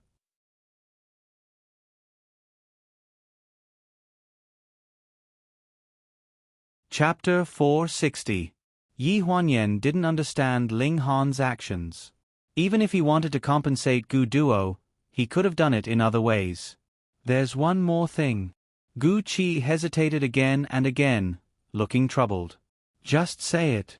Yi Huanyan looked at him and held the corner of the table to calm herself down. The mountain villa was sealed off and the Gu Corporation was investigated. The fuse was that the Gu Corporation had injected funds into Pleasure Group, and the destination of these funds was the border arms. It is said that the testimony that He Xiao submitted to the United Nations Public Prosecutor's Office was related to Ling Han's tacit knowledge of this matter. So, Ling Han had a lot to do with what happened to the Gu family. Yi Huanyan's face darkened. Go on. But the change of ownership really happened 10 days ago. 10 days ago, you suspected that Ling Han was missing. If this is true, then I suspect that the control of Pleasure Group was no longer in Ling Han's hands 10 days ago or even earlier. There was someone behind him. Gu Qi's analytical ability was on par with Gu Lu's. He simplified his analysis process and only talked about simple reasoning. Yi Huanyan already had enough reason to believe that this matter had nothing to do with Ling Han. As for the person behind him, she didn't need to think too much to know who it was. Du Qifeng isn't that capable. Yi Huanyan frowned. Du Qifeng was Gu Duo's biological father. He was very ambitious, but he didn't have the ability and was very useless. All these years, he only knew how to ask for money from the Four Seasons Villa to do his business, but he changed his business every 2 years. He had worked in all kinds of industries and closed down whatever he did. In Wan Yi's words, he didn't have the life to make a fortune. But Wan Qing does. Gu Qi continued with a dark expression. I've checked. Before Wan Qing moved to Los Angeles, she was from the side branch of the Wan family in West Ridge. Yi Huanyan's face stiffened. She had encountered all the coincidences in the world? The Wan family in West Ridge was Wan Qingwan's maiden family. The current head of the family was Wan Qingwan's eldest brother. As for the branch family that Gu Qi mentioned, did that mean that Wan Qing was a member of the Wan family? In that case, Wan Yi was naturally one as well. In that case, she and Ling Han.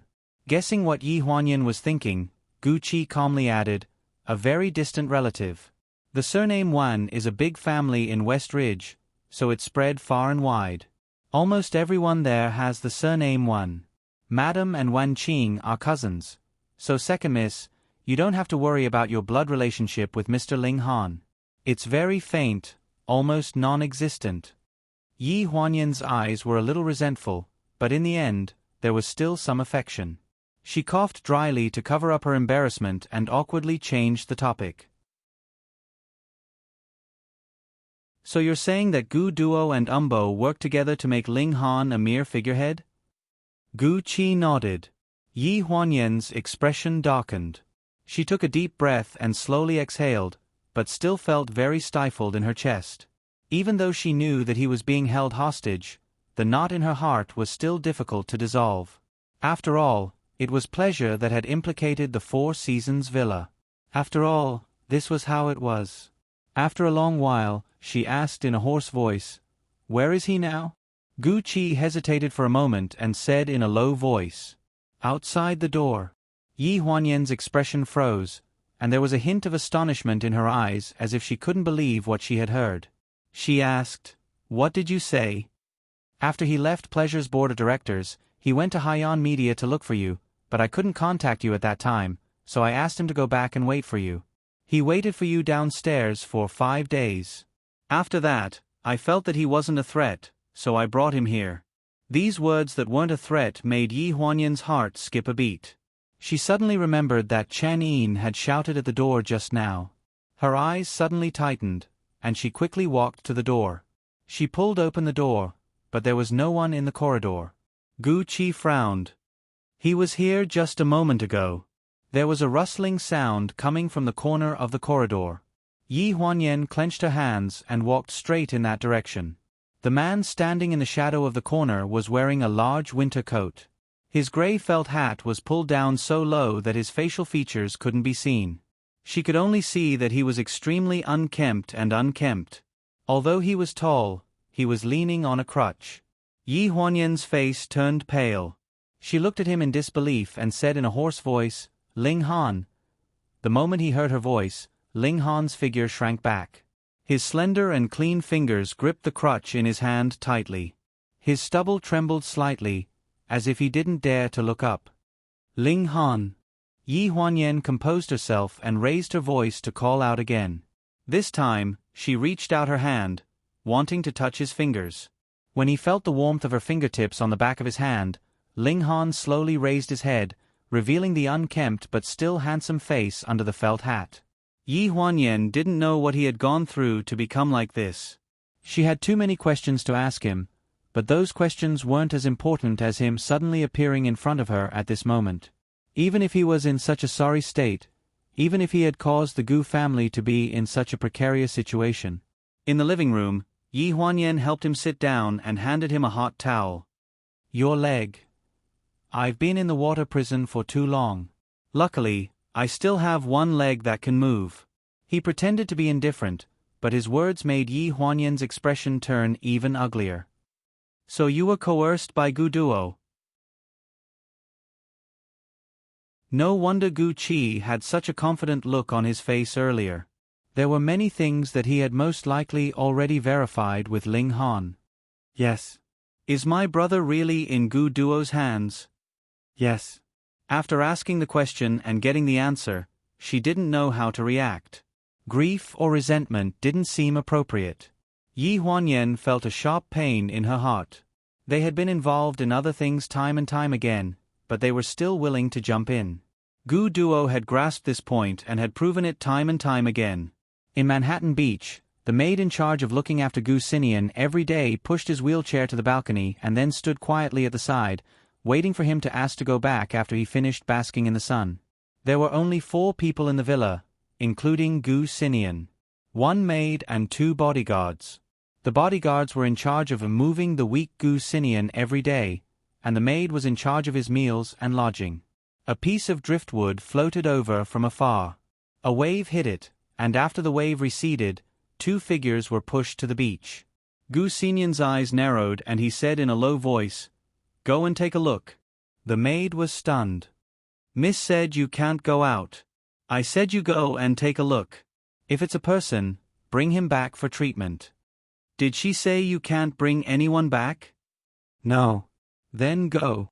Gu Sinian sat in the wheelchair and couldn't move his limbs, but the cold aura around him made people not dare to treat him casually. The maid's face turned pale. She nodded quickly and turned to go downstairs in a hurry. Not long after, the maid's fat figure appeared on the beach. She squatted in front of the 2 figures for a long time, then ran towards the villa and called 2 bodyguards to save them.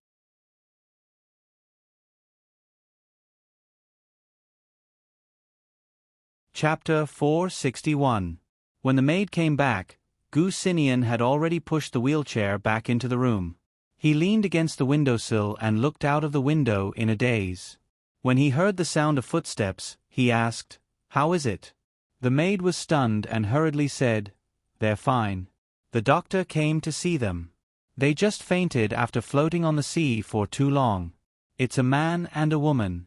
They're probably a couple. Well, arrange a room for them to stay until they wake up." The maid nodded. She didn't dare to go against Gu Sinian's opinion. When she left the room, she called Gu Duo. Mr. Gu asked me to pick up 2 people who fell into the water on the beach today. Do you think... Who are they? Have you checked their identities?" The tone on the other end of the phone was very vigilant. "A man and a woman. It looks like they're a couple. They floated to the beach. Maybe they're tourists who fell into the water nearby. They were almost dead. The doctor gave them intravenous fluids and they got better. By the way, they're Chinese." "Chinese?" Gu Duo pondered for a few seconds. "He asked you to save them after seeing them?" "No, Mr. Gu saw them on the balcony. He only saw 2 shadows on the beach. He hasn't seen them yet. If he wants to save them, let him save them. Just don't let him come into contact with those 2 people. When they wake up, ask them to leave quickly." Gu Duo was a little impatient and coldly warned, "I'll be back in 2 days. Keep a close eye on him. If anything happens, you know the consequences." The maid repeatedly responded on the other end of the phone. After hanging up the phone, she opened the door and was about to ask Gu Sinian what he wanted to eat for lunch. However, he spoke first. She agreed. The maid was stunned for a few seconds and nodded embarrassedly. I won't come into contact with those two people.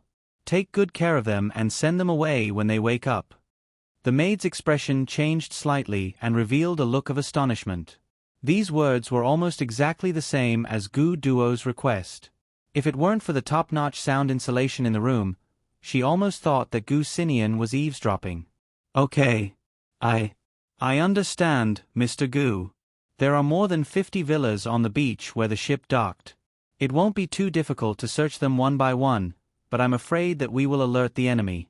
So, my suggestion is to find a way to hack into the property management center of these villas, and then investigate from the owners. Behind Gu Qi was a drawing board, which served as a blackboard. On it was a simple map of Manhattan Beach. More than 50 villas were marked and numbered on the map. Yi Huanyan and Ling Han sat side by side on the sofa. Chen Yin sat on the single sofa with the fried chicken wings she had just bought and was fighting with Naneo to eat. After listening to the analysis, Yi Huanyan asked, "When will Gu Duo be back?" "I'm not sure. She's still in the country now. Pleasure Group has been in a lot of turmoil recently. Because it's involved in the arms trade, the entire group has been suspended. The Industry and Commerce Bureau is also investigating them. Gu Duo is trying to find a way to clear her name, but the father and son of the one family seem to have realized that they've been fooled. Now they're biting on her and refusing to let go. That means we still have time." "Not necessarily." Ling Han frowned and explained. When the equity change was announced, it was transferred to Gu Duo's name. In the end, the transaction was actually transferred to Umbo's name. So, if they want to investigate her, they won't be able to find anything. Plus, with her nationality, she can leave at any time. Yi Huanyan also frowned. So, if she leaves tonight, we have less than 2 days at most. Let's split up. Gu Qi interrupted. How about this, Mr. Ling? You stay here and contact Xiaobo. At the same time, you keep an eye on young master. Let the two of them find a way to hack into the property system. I'll take second Miss and Xiao Wu to these villas to check one by one. Okay. Yi Huanyan nodded. I have no objections. Chen Yin looked up at Gu Qi. It's fine as long as we can go out. It's too stuffy here. What about you? Can you stay here and accompany Naneo? Yi Huanyan looked at Ling Han with a hint of worry in her eyes. Her gaze fell on his legs. Ling Han nodded. His voice was low. Don't worry about me. I'll stay here. You guys do what you need to do. Yi Huanyan retracted her gaze from his legs. Although she tried to hide it, there was still a hint of sadness. Ling Han seemed to have seen through her thoughts. He reached out and pulled her into his arms. He patted her shoulder. I'm fine. After these things are over, I'll go to the hospital for a re-examination. We still have a lot of time. I can slowly do the rehabilitation treatment. Just like the 5 years you spent with me. Yi Huanyan nodded. Looking at the map drawn by Gu Qi in front of her, her eyes became more determined. In a Manhattan Beach villa, the first ray of sunlight shone in through the curtains of the room, illuminating his delicate features. The young man frowned and raised his hand to cover his face. Then he slowly opened his eyes. In front of him was a bedroom decorated in a simple European style. The environment was very unfamiliar. Chaochuan sat up abruptly, lifted the quilt, and got out of bed. He quickly walked to the door and opened it. There was a corridor outside. The wooden floor was shiny. Only a door at the end of the corridor was open. Voices came from it. He hurriedly took 2 steps. Before he reached the door, he saw the door open. A fat figure walked out. It was a Filipino maid. She spoke fluent English. She was probably afraid that he would not understand, so she made some hand gestures. You're awake? Thank you. Did you save me? Seeing that Chaochuan could speak English, the maid breathed a sigh of relief and stepped forward. You're welcome. Arsa saved you. But our sir doesn't like to meet outsiders, so I'm sorry. When your companion wakes up, you have to leave." He Chao nodded hurriedly and asked, "Where's my companion?" The maid pointed to a room behind him that was adjacent to the previous room. "There." He Chao thanked her and turned to walk toward the room. After jumping into the sea, he quickly found Ji Xiaoye. At that time, he was very far away from the beach of the Four Seasons Villa, and there was no time to return. The He family's boat was nearby, and the sea was very turbulent. He took Ji Xiaoye and floated in the sea for a long time. Fortunately, he found a piece of driftwood and floated down with the current. Hunger and cold made the two people's physical strength plummet. In the end, He Chao found a way to untie his belt and tied their hands together. He clasped the driftwood tightly and fainted. When she woke up, she was saved by this unknown man on Manhattan Beach. This lady choked on water. The doctor came to see her. He said that she will wake up later, so you don't have to worry. The Filipino maid explained a few words. He Chao thanked her and she left. Ji Xiaoye's bedroom was decorated exactly the same as the one he woke up in. Even the pot of green plants in the room grew in the same position. He glanced at Ji Xiaoye, who was still unconscious, and let out a long sigh. He had done his best and lived up to his conscience. The sun was shining brightly on the windowsill. He carefully opened the balcony door and walked out. Manhattan Beach was opposite.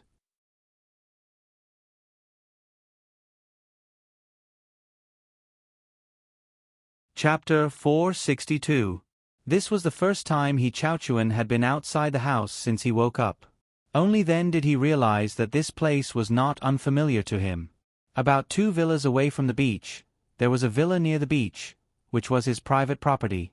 Thinking of this, he suddenly smiled. There were certain benefits to being rich. For example, he could lie on a piece of driftwood for an entire day and still float to his doorstep. He turned around and prepared to take Ji Xiaoye away directly. After all, at this juncture, there was no safe place for the Gu family except for his own home. When he turned around, he suddenly saw the back of a man on the balcony of a room in the same row. Judging from his back, this man should be well built. However, judging from the height of this man who was only half a shoulder above the balcony, he was a little short. This room seemed to be the one that the maid had just mentioned. It was their master's room. The sound of a wheel turning entered his ears. He Chao suddenly came to a realization. No wonder she was unwilling to see others. It was probably because of her physical limitations. Thinking of this, he lowered his head and hurried into the room before the owner turned around to avoid any unnecessary awkwardness if their eyes met on the balcony. In the room, the light was dim. He Chao action of drawing the curtains made the light dazzle on the bed a little. However, it quickly returned to silence. Ji Xiaoye was still unconscious and did not seem to show any signs of waking up. He Chao sat by the bed for a while. His stomach inevitably let out a scream. Knock, knock, knock. There was a knock on the door. "Come in." He quickly looked up and stood up. It was the maid. She was holding a tray in her hand and her expression was calm. "Sir, you've slept for so long. You're probably hungry. This is the food prepared by the kitchen. If you don't like it, you can tell me." There was a salad, a vegetable juice, a curry rice, and a seafood soup. It tasted good just by looking at it. He Chao quickly thanked her and walked towards the food that was already on the coffee table in the room. "I plan to take her away in the afternoon. I won't trouble you too much. Please leave me your contact information. When I get home, I'll come and thank you on another day." The maid hurriedly waved her hand. "No need. How can we accept your help? We should be grateful for your help. There's really no need. Please continue with your meal." The maid immediately turned around and left, as if deliberately avoiding He Chao gratitude. The room returned to silence. He Chao pinched his ears. This was his habit when he was thinking about things. The maid of this house had too much power. Apart from the matter of saving him, it seemed that no matter what decision she made, it was her own matter. She had never consulted her master. He Chao felt a little puzzled, He kept feeling that something was not quite right, but he was unable to pinpoint what was wrong at the moment. In the afternoon, the sun was shining brightly. The beach was peaceful, and the waves hit the shore. If it weren't for the occasional people walking by the beach wearing overcoats, for a few moments, people would mistakenly think that they could see beautiful women in bikinis here. The weather forecast announced that it would rain at night. The maid had already closed the entire villa's balcony. Finally, she pushed Gu Sinian back into the room and poured out 2 white pills from the medicine box on the tray. When she was about to throw them into the water, Gu Sinian suddenly spoke. "I can eat it directly. There's no need to put it in the water." The maid was slightly stunned and looked at him hesitantly. "It's too bitter to put it in the water." Gu Sinian's voice was low, and his eyes were unquestionable. He reached out to her. His strong arms looked like they were weak, but under the effect of the white pills, they were as soft as his legs. The Filipino maid hesitated for a few seconds, but still handed the bottle cap with 2 white pills into his hand. She only watched him swallow the pills before she handed him the water with relief. "Sir, the 2 people who were saved by the beach have already left. They probably had something urgent and left in a hurry, so they asked me to convey their gratitude on their behalf." Gu Sinian glanced at the maid, put the cup on the table, and nodded indifferently. The maid said cautiously, "By the way, Miss said that she wanted to video call you at dinner." "Okay." Gu Sinian turned his head to look out of the window, looking indifferent. The maid tidied up the tray on the table. When she saw the vitamins at the corner of the table, she asked hesitantly, "Sir, have you taken your vitamins today?" "Yes, take them away." "Yes, sir." After the maid left, Gu Sinian tried to move his legs, then opened his palm and stared at the 2 white pills in his palm. A trace of coldness appeared in his eyes. At the entrance of the Manhattan Beach Villa, Gu Qi drove a black Jeep, and Yi Huanyan and Chen Yin were sitting in the back seat. Both of them had colorful oil paint on their faces, and there were all kinds of ribbons and balloons piled up beside them. From afar, they saw the security guard at the gate open the door and walk out. He gestured at their car to stop by the side. "Stop for a moment, sir." The security guard knocked on the window and looked suspiciously at the 2 strange women behind the car. "You are?" "A friend is holding a party here for the next 2 days. We came here in advance to help." "Your friend is?" "Miss Zhou from Building B over there. She often holds parties." "Miss Zhou's friend." The security guard suddenly showed a look of indifference. He smiled and said, "Then tell me Miss Zhou's phone number and register it first." "Okay." Gu Qi fluently gave Miss Zhou's phone number, then filled out the form and handed it to the security guard. The big rocker in front of the door slowly got up, and the Jeep drove in. Yi Huanyan breathed a sigh of relief, as if her heart was still in her throat and could not calm down. She still had lingering fears. Just as they passed the big rocker, a figure was reflected in the rear-view mirror. The security guard went forward to negotiate. "What are you doing?" A familiar voice entered Yi Huanyan's ears. Her eyes froze, and she turned her head abruptly. Her gaze passed through the back seat window. "I'm a resident here." The young man's voice was very clear. "Resident?" The security guard looked at him suspiciously. "The people who came and went here in luxury cars." This was the first time he saw someone on foot. "Surname He, Building B, 3 to 11. Check it." "Do you want to give me your phone number?" No, Mr. He, right? Come in, this lady is." The security guard looked at the woman on He Chaochuan's back with a probing expression. The young man grinned. "My girlfriend. She drank too much and is throwing a tantrum."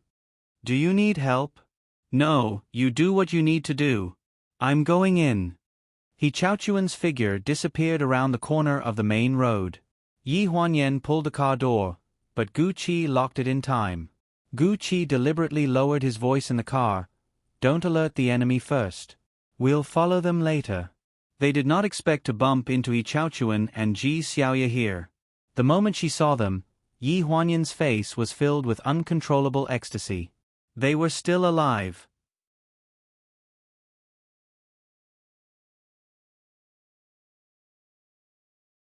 Chapter 463. Beach Villa Area B, 3-11, He Chaochuan's private villa. After settling Ji Xiaoye in the guest bedroom, He Chaochuan returned to the living room and made a phone call.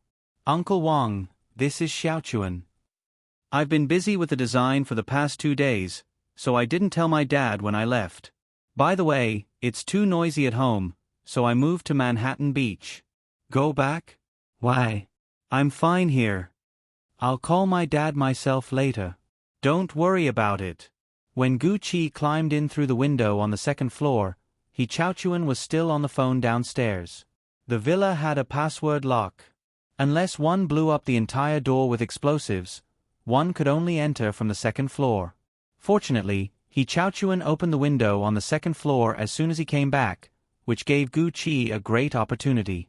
Chen Yin wanted to climb up, but she was wearing too many colorful things and was stopped by Gu Qi. It was hard not to attract attention when such a colorful person was hanging on the wall. Click. A soft sound came from upstairs. He Chaochuan's eyes narrowed and he lowered his voice. Uncle Wang, I'll talk to you later. He hurriedly hung up the phone, turned around, and walked to the second floor quietly. The door of the guest bedroom was opened a crack. He clearly remembered that he had just closed the door. He frowned and reached out to push the door. Sister Xiaoyu, are you awake? There was no movement in the room. After pushing the door open, the person on the bed was still the same as before. Even the shape of the creases on the bed had not changed. He looked at the window with fluttering curtains, hesitated for a few seconds, then walked over and closed the window. Maybe he had been too paranoid recently. Looking at Ji Xiaoye, who was motionless on the bed, his frown deepened. He didn't know if the maid had really been checked by the doctor, but she still showed no signs of waking up. Thinking of this, he sighed and couldn't bear to continue watching. He simply stood up and went out, closing the door behind him. Then, he walked down the stairs. Just as he walked up 2 steps, his footsteps suddenly stopped. His eyes revealed a stunned expression as he stared blankly at the 3 people standing in the living room. His face was full of astonishment. How did you guys get in? It's not difficult to come in here. Gu Qi looked serious. I climbed in through the window and then went downstairs to open the door for them. Your security here isn't very good. He Chaochuan's mouth twitched. Gu Qi, aren't you a little too casual when it comes to entering and leaving my place? We were also afraid that we would alarm others if we spoke at the entrance, so we came up with this plan. Yi Huanyan explained, we're here to look for someone. We didn't expect to see you here. How's Xiaoyu? Hearing this, He Chaochuan remembered the important matter. She's fine, but she hasn't woken up, so I plan to call home to get a doctor to come over and take a look. From your house? Gu Qi frowned. I'm afraid it's not very safe. The He family did not look for someone in Manhattan with great fanfare, which was considered extremely benevolent. However, this did not rule out the possibility that some people who were enemies of the Four Seasons Villa would take this opportunity to cause trouble and remove the firewood from under the Gu family. The doctor is my classmate. There won't be a problem. He Chaochuan hurriedly explained. Gu Qi still looked at He Chaochuan with a vigilant expression, showing no signs of backing down. Even if He Chaochuan found a way to get Yi Huanyan and the others out of the villa, he did not feel that there was anything to thank him for. After all, if it weren't for the He family, the Four Seasons Villa would still be peaceful, and they would not have been forced into such an awkward situation. Yi Huanyan coughed dryly and tried to smooth things over. Even if we take Xiaoyu away like this, we can't take her to see a doctor, so it's better to let Xiao Kun find someone. At least it's more reliable than us looking for a doctor outside. Gu Qi nodded in the end, agreeing with Yi Huanyan's words. He Chaochuan went to call a doctor, and the 3 of them sat down on the sofa again, each with their own thoughts. When he came back from the phone call, he was holding a tray in his hand. On the tray were 3 cups of hot tea. It was unknown when he had boiled the water to brew the tea. You just said that you were looking for someone here, not us, right? Yes. Yi Huanyan took the teacup from He Chaochuan's hand and nodded gently. My brother should be nearby. Gu Qi glanced at Yi Huanyan with a bit of surprise in his eyes. It's fine. Since Xiao Kun was willing to inform us in advance, he won't tell anyone about us. Yi Huanyan knew what Gu Qi was worried about. Hearing this, Gu Qi frowned and didn't say a word. You said that brother Xin Yan is here? He Chaochuan's voice was full of disbelief. Are you sure? Here. What a coincidence. From the tracking of the Four Seasons Villa, the last place where the boat stopped was around here. Which district is that? Which house? In December, there shouldn't be many residents. Most of the houses here were bought as summer vacations. Really? Yi Huanyan widened his eyes in surprise. In other words, there aren't many people living here during this time? Yes. Yi Huanyan and Chen Yin instantly exchanged glances. This meant that their workload would be sharply reduced. This was good news that was hard to come by. Gu Qi's plan is for us to split up and search the beach villas. We'll go door to door to see if there are any suspicious houses. On the other hand, we'll find a way to hack into the property rights trading system here and investigate the owner's information. We'll work on both ends and try to find my brother's exact whereabouts as soon as possible. Then I'll go with you. I can help. No need. Just help us as an inside man. If something happens, we'll have a backup plan. Yi Huanyan looked at He Chaochuan with a gentle expression. You don't have to feel too guilty. This matter isn't something we can control. You've done your best. That's enough. We're very grateful that you saved Xiaoyu. He Chaochuan's expression turned sluggish. His eyes dimmed a little, as if he was unwilling to accept it. Sister, you don't have to comfort me. There's not much I can do when something like this happens. My father. I really don't know what he's thinking. I thought that he lived a clean and peaceful life, but the older he gets, the more he reverts back to his old self. Hearing this, Gu Qi's vigilant eyes relaxed a little. At night, the doctor came to see Ji Xiaoye. She's fine. She's just too tired. She needs to be put on some glucose and rest for a while. She should wake up after resting for 2 days. What he said was similar to what the maid had said. Yi Huanyan was originally in the next room. After the doctor left, He Chaochuan opened the door and repeated what he said to her. Only then did he heave a sigh of relief. He held Ji Xiaoye's hand by the bed and helped her lift the blanket up to her chin with his other hand. When do you plan to start the operation tonight? He Chaochuan asked as he looked for clothes in the wardrobe. Yi Huanyan answered, when it's completely dark, we'll see which villas in this area have their lights on. We'll first investigate and make a record.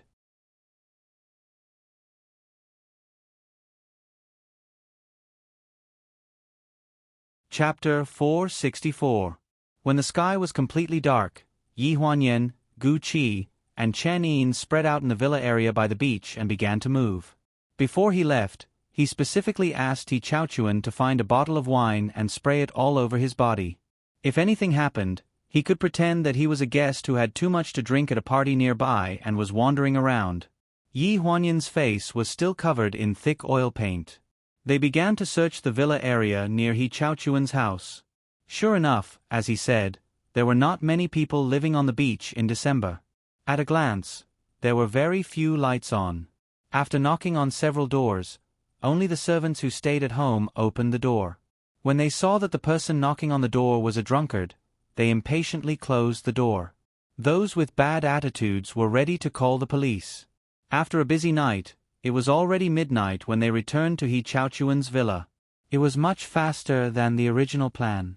They had finished searching all the villas in District B. In the places I was responsible for, only 5 of the houses with the lights on were the owners. The remaining 3 houses had servants. The rest had no lights on, and there were no signs of people living there. After Gu Qi finished telling his results, he looked at Chen Yin and said, "It's the same at my place. There are a few empty houses, but the windows are not locked." I climbed over to the balcony to take a look. There's really no one there. When it was Yi Huanyan's turn, she had already stopped talking. Her silent attitude said everything. You didn't find anything, but you can't say that you didn't find anything. Gu Qi took a deep breath. At least we checked all the villas in District B twice as fast as before. We're sure that the young master is not here. Tomorrow, we'll go to District A. Good, I'm going to District A tomorrow too. I'll drive you in. What are you going to do? Yi Huanyan asked. The person who saved me and sister Xiao Yu. I'm going to bring 2 bottles of red wine to thank him. I left in a hurry before and didn't even see his face. Yi Huanyan nodded. Indeed, he should be grateful for saving his life. She could bring all of them in and avoid lying to the security guard like today. The security guards in Area A might not be so easy to coax.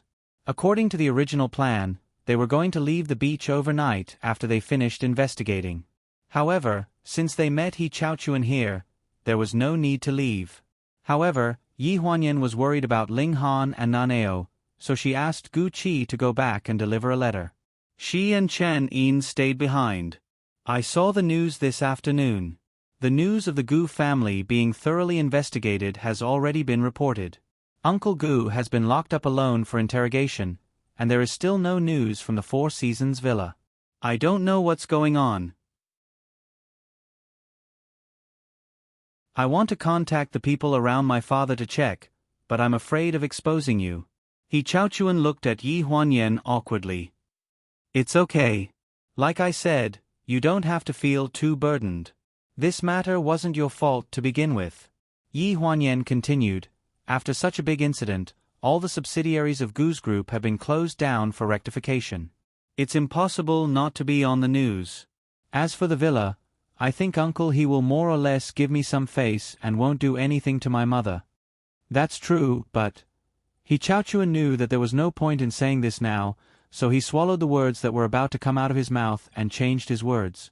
If we find Brother Xinyan's location in Area A tomorrow, what are you going to do? First, we'll find a way to distract the people around him. If there's no other way, we can only rob him. I don't know how many people are around my brother, but Gu Duo shouldn't be careless with him. He Chaochuan and Gu Duo had known each other since they were children. In his impression, Gu Duo was just an older sister who liked to act coquettishly with her parents. No one would have thought that she would become like this later on. At this time, in a villa in Area A, which was not too far away from Area B of the Manhattan Beach Villa, the maid put the tray on the coffee table, unscrewed the bottle cap, poured out 2 pills, and handed them to Gu Xinian. The water is cold. Add half a cup of hot water. Gu Xinian took the bottle cap with one hand and touched the cup with the back of his other hand with the back of his other hand. His expression was indifferent. The maid nodded and turned around with the cup. She picked up the thermos flask on the coffee table and added water. In her blind spot, the 2 white pills in the bottle cap slipped into the sleeves of his pajamas, and 2 almost identical white pills fell between his fingers into the bottle cap. The water is ready. Sir, take the medicine. The maid urged in a low voice. The medicine given by Gu Duo had to be taken on time. She was afraid that something wrong would happen if she did not give the medicine to Gu Xinian on time. Gu Xinian poured the medicine in the bottle cap into his mouth in front of her and then swallowed the pills with the water in the cup. After seeing Gu Xinian's Adam's apple move and confirming that the 2 pills could not be spat out, the maid turned around and began to pack up. Sir, I won't take away the vitamins. You just need to take them on time every day. Okay. After the sound of the door closing, the white pills were crushed into powder in Gu Xinian's hand. They slid from his palm into the remaining half cup of warm water on the table. They quickly melted and finally merged with the water. Early the next morning, He Chaochuan drove the Maybach out of the garage and drove into Area A of the beach villa with Chen Yin and Yi Huanyan. The cars in the beach villa were recorded.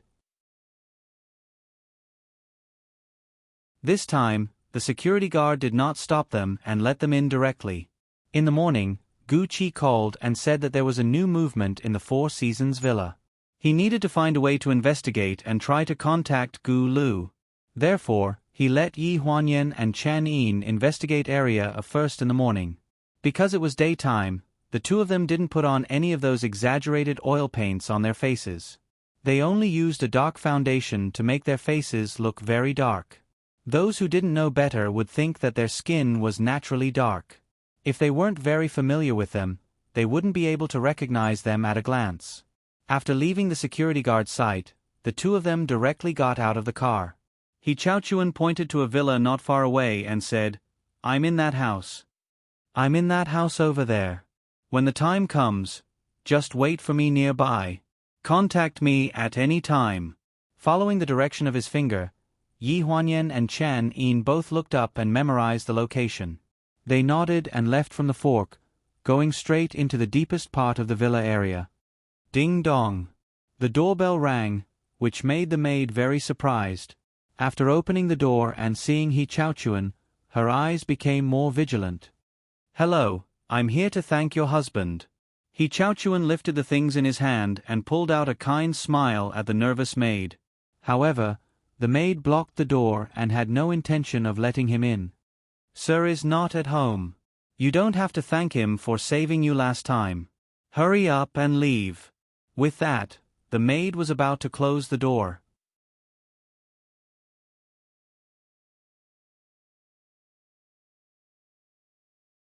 Chapter 465. Hey, wait a minute. He Chaochuan hurriedly stretched out one leg and held onto the door with one hand. He said anxiously, "I don't mean anything else. I just want to give you something to express my gratitude. Can I leave after I put it down?" He Chaochuan had analyzed that the owner of this villa was a strange person. Since he didn't want to meet them in the first place, he naturally wouldn't accept his gratitude now that he was here to express his gratitude. The maid blocked the door and was in a deadlock. Suddenly, two big men appeared behind He Chaochuan and tried to twist his arm without saying anything. The other man threw a punch at him. Fortunately, He Chaochuan's taekwondo skills weren't low, so he reacted quickly. He quickly bent down and ducked, dodging the big man's fist. Naturally, the things in his hand fell to the ground. The moment he pulled back his leg, the door slammed shut with a loud bang. "It's a misunderstanding, a misunderstanding." He Chaochuan jumped to the side and quickly retreated. The two big men didn't mean to hurt him. They just forced him to retreat to the outside of the yard and stood there like two human walls. They didn't move anymore. He Chaochuan stood outside the door for a while and frowned at the big men. He looked up at the second floor, but he didn't see the man in the wheelchair. Suddenly, an idea appeared in his mind. This idea made him shudder for no reason.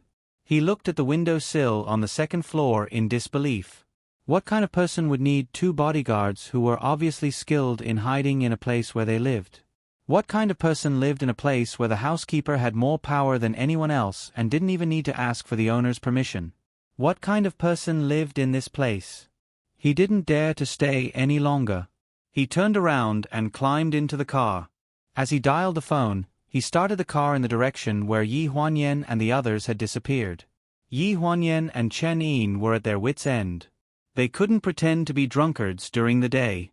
If they wanted to knock on someone's door in the middle of the day, they needed a suitable reason.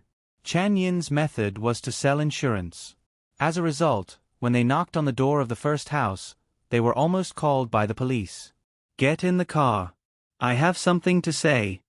He Chaochuan's car stopped in front of them. After getting into the car, he drove to a remote place, which was blocked by two big trees. He Chaochuan lowered his voice in the car.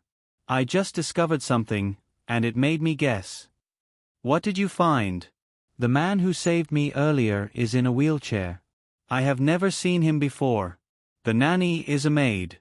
There are two bodyguards protecting the house, but they do not leave the courtyard." He Chaochuan revealed all the information he knew to them bit by bit. Yi Huanyan's expression began to change bit by bit. "When Uncle Wong called me last night, he gave me a clear instruction that my father didn't want me to stay in Manhattan Beach for the time being. He wanted me to go home or move to another place. My father, he has never cared about where I live. For him to suddenly say this, it must be because he knows that my place is too close to a certain place. It's only a 10-minute drive from where I live." Yi Huanyan clenched her fingers. "My brother is there." "Yes, that's what I'm guessing." "In the houses here, other than those of extraordinary status, who would arrange two bodyguards to guard the courtyard?" And which master of the house never left the house? It didn't seem like they were protecting him. It seemed more like they were keeping him under house arrest. What do we do now? If we fight openly, Chen Yin and I might not be able to win against those two men. What are you talking about? 1 against 2. Chen Yin interrupted unhappily. What kind of bodyguards are you talking about? You think I can't beat them? You're the one who can't beat them. Don't drag us into it. He Chaochuan's face turned pale. He coughed dryly. I forgot that you are the champion of the national wushu competition. It's the world. Okay, the world.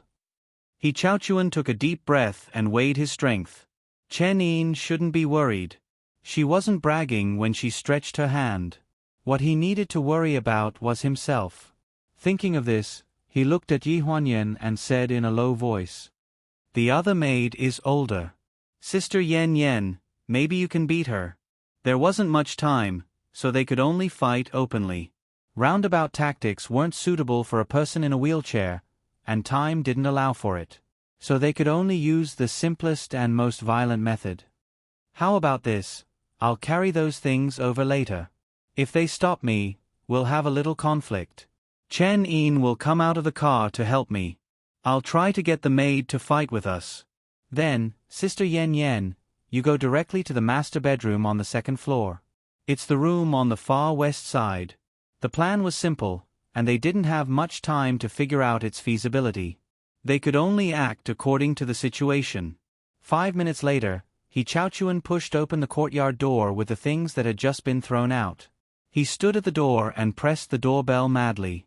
After the maid opened the door, her face fell instantly.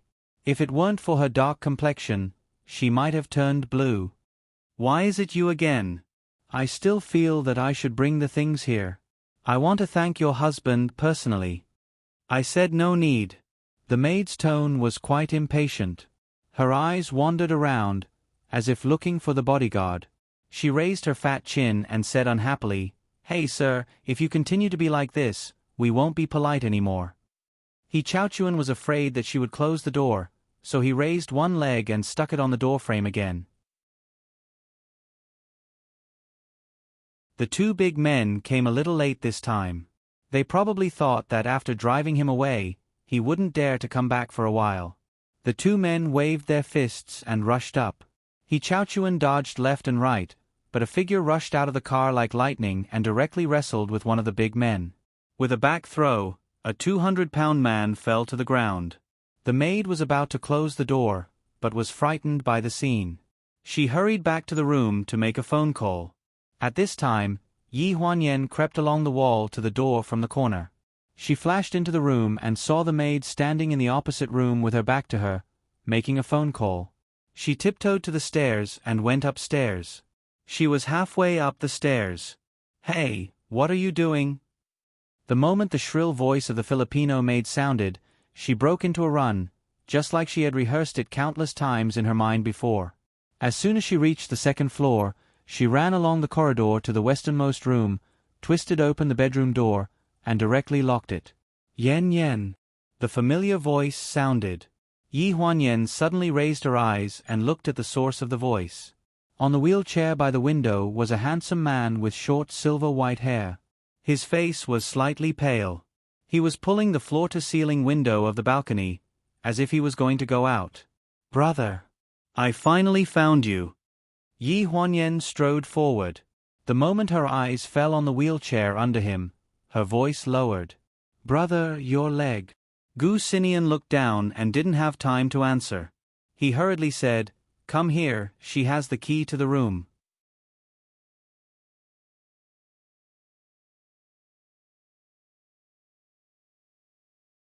Chapter 466. While they were talking, they heard the sound of the door handle turning behind them. Before Yi Huanyan could see what was happening, a hand pulled her behind him. When she came back to her senses, Gu Xinyan's strong and broad back was in front of her. He could stand up, ran over quickly, and pulled her behind him. Bang! The door was pushed open and heavily smashed into the wall. The entire room shook as if it was about to experience an earthquake. The plump maid stepped on the door and stared at Gu Sinian in shock. When did your legs recover? Gu Sinian's face was dark, and his eyes were cold. Since you saw it, there's nothing to explain. Let us go, and you can live.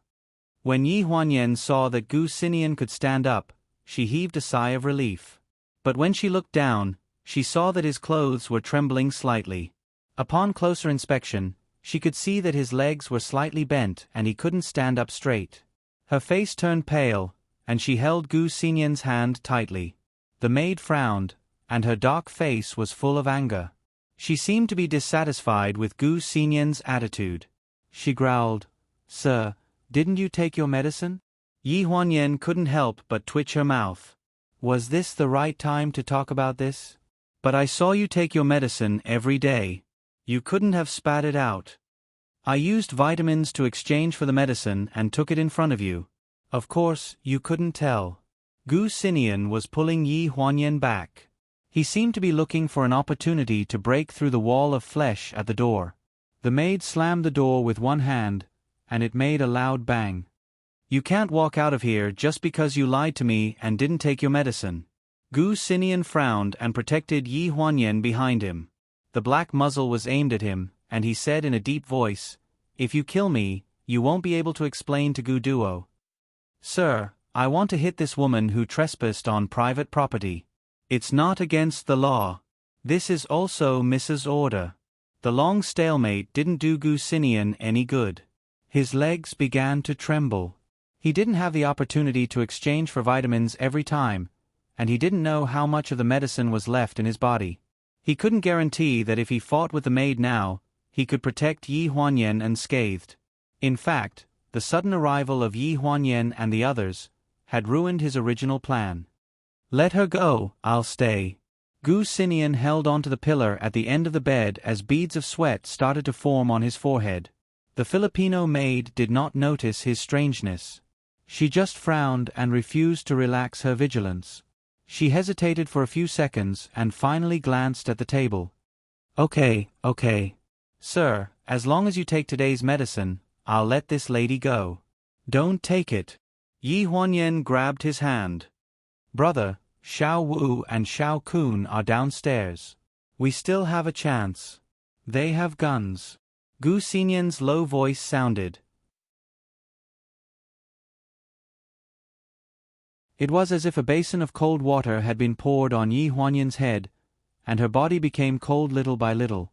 She stiffened her neck and looked at the balcony. She saw that Chen Yin and He Chaochuan had been forced into a corner with their hands raised above their heads. They slowly squatted down, and no one dared to move. Before they came, they had forgotten that the people here all had guns. This was private property, and guns were legal. In front of Yi Huanyan, Gu Sinian swallowed 4 pills, then picked up the glass of water on the table and drank it in one gulp. Almost at the moment he finished drinking the water, his legs gave way and he fell into the wheelchair. Yi Huanyan exclaimed, "Brother! Now, can we let them go? They trespassed on private property. If Miss finds out, they won't be able to live." The maid raised the gun and aimed it at Yi Huanyan's heart. "You went back on your word." Yi Huanyan turned around abruptly, her face pale as she accused the maid. The maid sneered. "That was because Sir lied to me first. It's my job to take care of Sir, and it was Sir who promised Miss to cooperate with me. These things should be done. This is our responsibility." As she spoke, her index finger was already on the trigger. Gu Sinian wanted to pull Yi Huanyan behind him, but the medicine had taken effect. At this moment, his arms were unable to move. His usually calm eyes were filled with panic, and he shouted in a trembling voice, "Yen, get down." Bang! A gunshot rang out. Under the effect of the silencer, the sound was not very loud, but it was enough to shake the entire room. Yi Huanyan closed her eyes, and she did not feel the pain. At first, she thought that it was the pain that would cause suffocation and numbness. Then, she thought that it was because she died too quickly and did not feel anything, until she heard a familiar voice. Nonsense. A woman's cold voice came from the maid's direction. With a loud bang, the maid's mountain-like body collapsed to the ground. She screamed and hugged her calf, which was spurting blood. Behind her, Fu Yingxiang was dressed in a black motorcycle outfit. She wore a pair of shiny marten boots, and her slender fair hand was steadily holding a submachine gun. White smoke was coming out of the muzzle of the gun, and her expression was extremely cold. "Xiaoying." Gu Xinyan's voice was hoarse, and his eyes were full of disbelief. "You can thank me when I'm done." As soon as he finished speaking, he staggered again and hit the two arms of the Filipino maid directly, interrupting her attempt to counterattack with a gun. A small pistol slipped to the ground and rolled around in a circle of blood. Fu Yingxiang stepped over the maid and put the submachine gun behind her back. She muttered, "My old master's treasure to guard the house. I took it out for a walk. I didn't expect it to be so useful." Yi Huanyan finally came back to her senses. She ran forward and hugged Fu Yingxiang. She exclaimed, "Fourth sister, why are you here?" "The news. You didn't tell me. I only found out about your family's accident after seeing the news. I tried to contact Gu Qi, but couldn't reach him. I just arrived in Los Angeles this morning and contacted Gu Qi. He brought me here." "You came directly?" "That's right. I came directly." Fu Yingxiang casually responded to Yi Huanyan's question, but her hands were not idle. She took the medicine bottle from the table and turned to ask, "They gave you this medicine, right?" Gu Xinian nodded weakly, but his eyes were filled with stubbornness. "Come on, what's with that look?" Fu Yingxiang raised her chin and looked as if she knew what he was thinking. "It's not the first time you've acted so pitifully in front of me. Save your tall and mighty for your little wife." If there was anyone Gu Xinian had trouble with in his life, it would probably be Gu Duo and Fu Yingxiang. One of them had harmed him time and time again, while the other had saved him time and time again.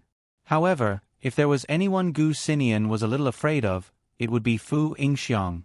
10 Gu Duo could not compare to 1 Fu Yingxiang. When she was as calm as water, she was a water lily. When she was hot and domineering, she was a devil pepper.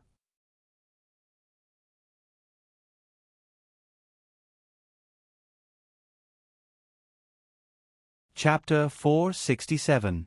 Fu Yingxiang kept the bottle of medicine on her and muttered, "Why do you always have a problem with these bottles?" Gu Xinian's expression became even more resentful. At this moment, Gu Qi had already cleaned up the floor below. The two bodyguards were almost drained of blood, and they were groaning on the floor of the living room. Gu Qi walked forward and reported to Fu Yingxiang, "I've checked. They didn't hurt any vital parts. They'll probably be fine after lying in the hospital for more than half a year.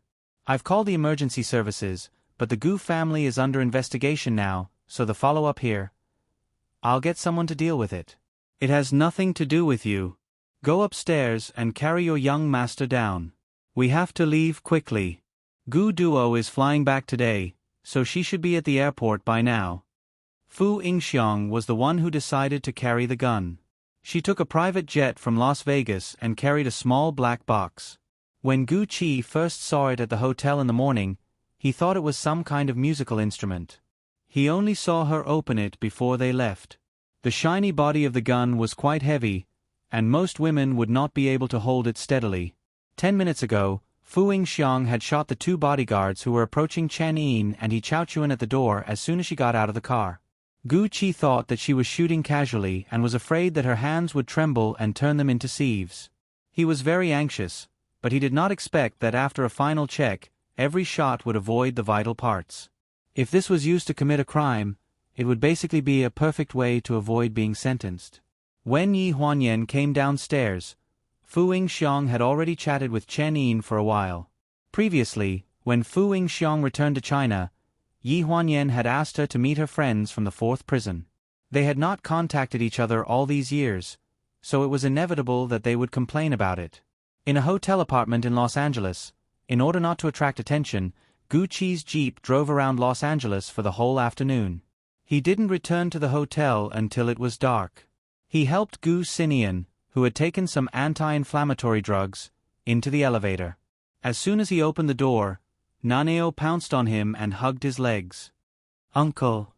Yi Huanyan hurriedly grabbed his collar and said anxiously, "Don't touch Uncle's leg. Quick, go play somewhere else." "I'm fine."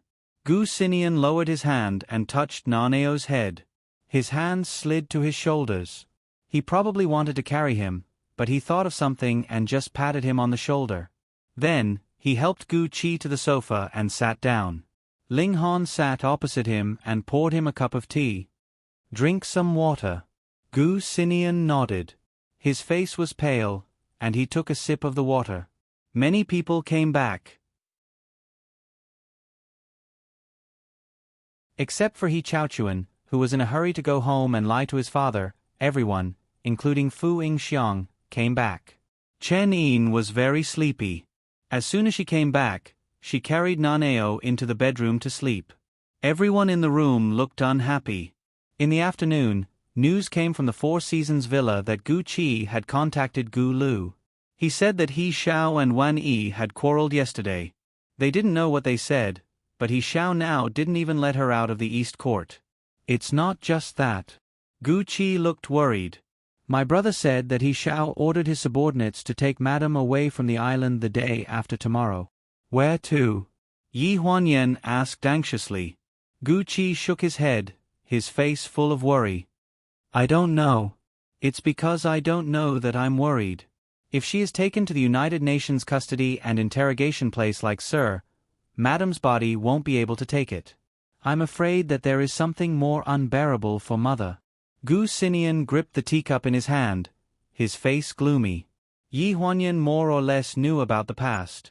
When she heard this, she understood 90% of it. Her face also darkened. "It can't be. He Xiao wouldn't do such a thing. It's been so many years. We've been brothers and friends for so many years. He doesn't seem to care about anything." Gu Sinian reminded. "If he really hated father for so many years because Mother broke off the engagement, what do you think he wants to do the most now that his plan has succeeded? He wants to take back everything that he lost, or that he thinks should belong to him." Ling Han's voice was a little cold. He was not as embarrassed as Yi Huanyan. He was very rational and decisive. To be honest, emotional disputes had nothing to do with age or seniority. Yi Huanyan couldn't lie to herself. She lowered her head dejectedly and whispered, "Then what should we do? Mother definitely can't take the humiliation from someone like He Xiao." At first, she didn't expect that the people from the prosecutor's office would only take Gu Heng away. If she had known earlier, Yi Huanyan felt that she would have taken her mother away that night no matter what. She wouldn't have had to suffer such humiliation. "Go and bring Auntie out." Ling Han's voice rang out.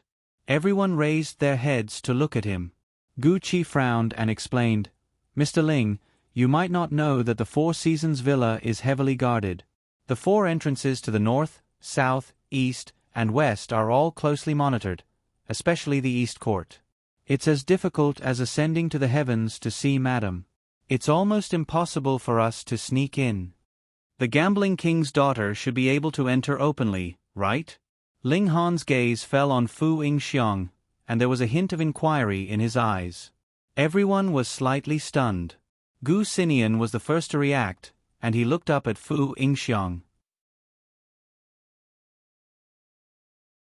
Gu Qi also reacted and said anxiously, "My brother said that the person in charge of the villa's security this time is Mr. Smith." Gu Sinian's voice was hoarse, but there was a hint of joy in it.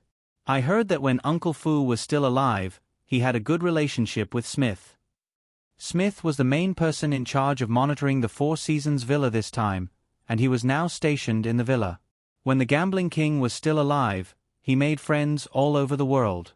He had high hopes for Fu Yingxiang since she was young, so he brought her to meet these friends since she was young. This was also one of the reasons why she was able to revive her family business so quickly. Others might only inherit the property left behind by their parents, but she inherited her father's connections." Fu Yingxiang looked around, and her gaze finally fell on Yi Huanyan. She suddenly smiled. "Why are you all looking at me so nervously? If I didn't help you, would I have to come all the way here? Besides, Aunt Gu has always been very good to me, so I'll definitely help you." Although she said that, if she really helped this time, she would definitely offend Smith. In the future, the casino that Fu Yingxiong managed would no longer receive his protection, and they might even be attacked. To others, this rescue was just a risk, but to her, this was a sacrifice. We'll set off tomorrow afternoon. I'll contact someone to arrange the ship. When the time comes, you can hide in the cabin. After Yi Huanyan helped Ling Han back to the room, only Fu Yingxiong and Gu Xinian were left in the living room. This was the first time they were alone like this since the last farewell at the Four Seasons Villa. Go and see her, she's still unconscious, Fu Yingxiong said as she took out a green spray bottle from her bag and handed it to Gu Xinian. This medicine will help her wake up sooner.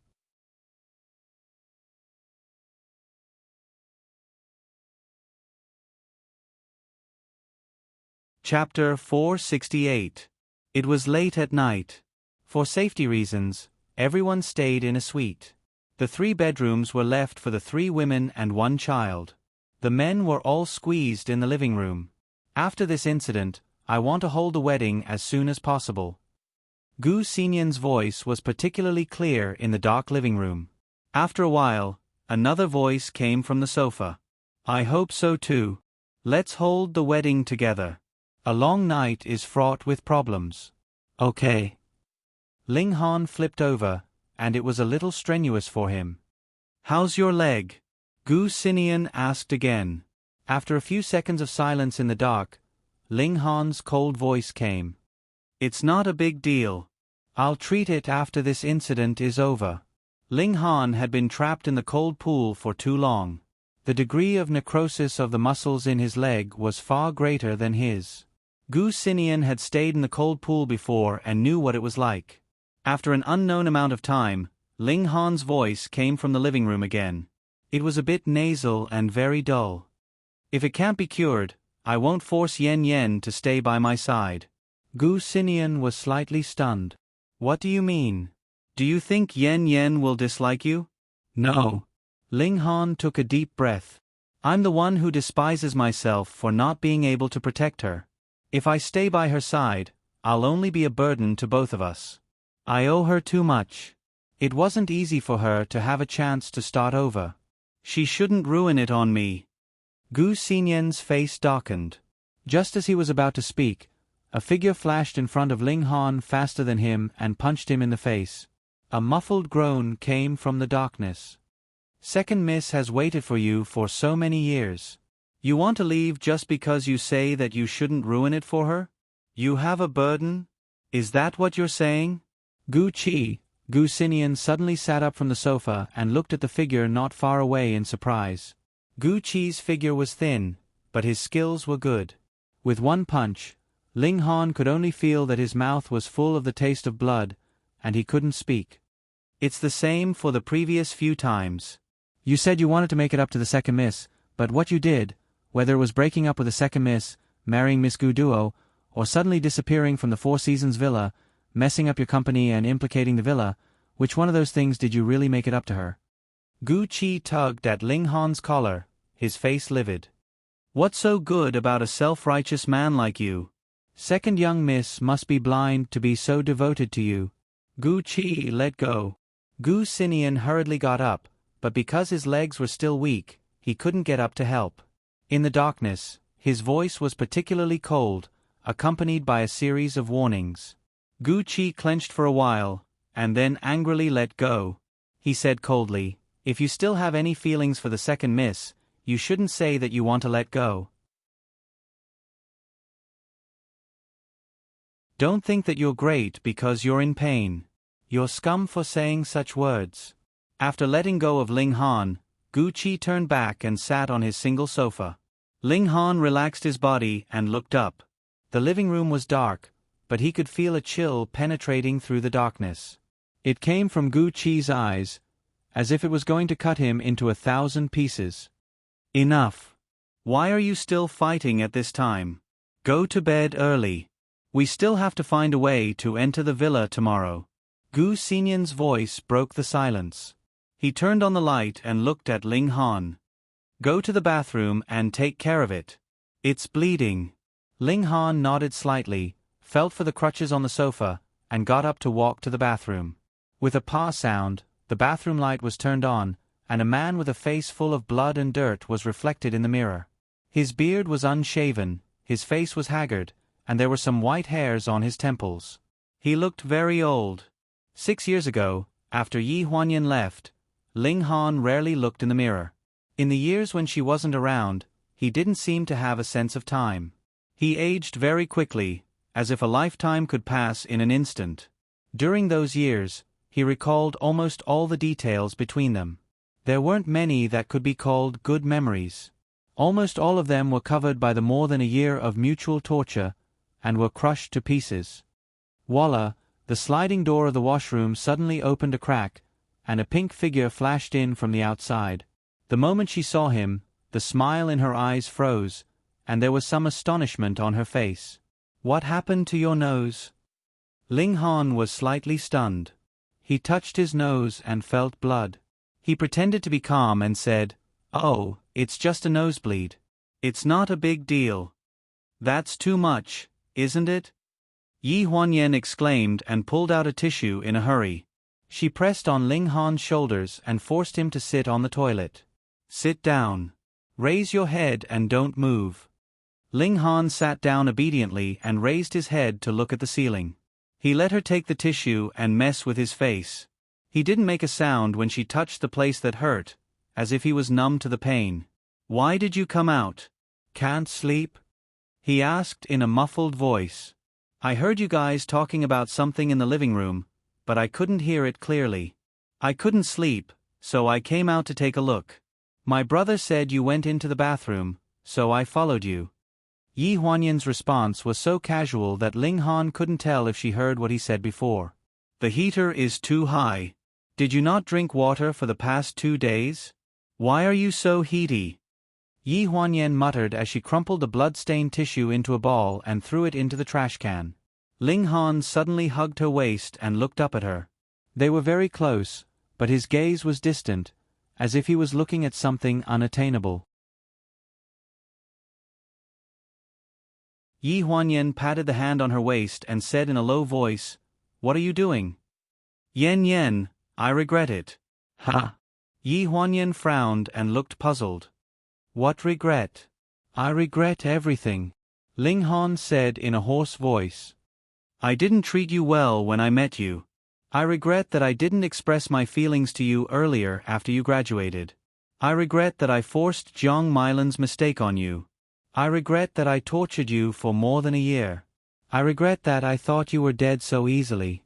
I regret." There were too many regrets. He was treading on thin ice and trembling with fear.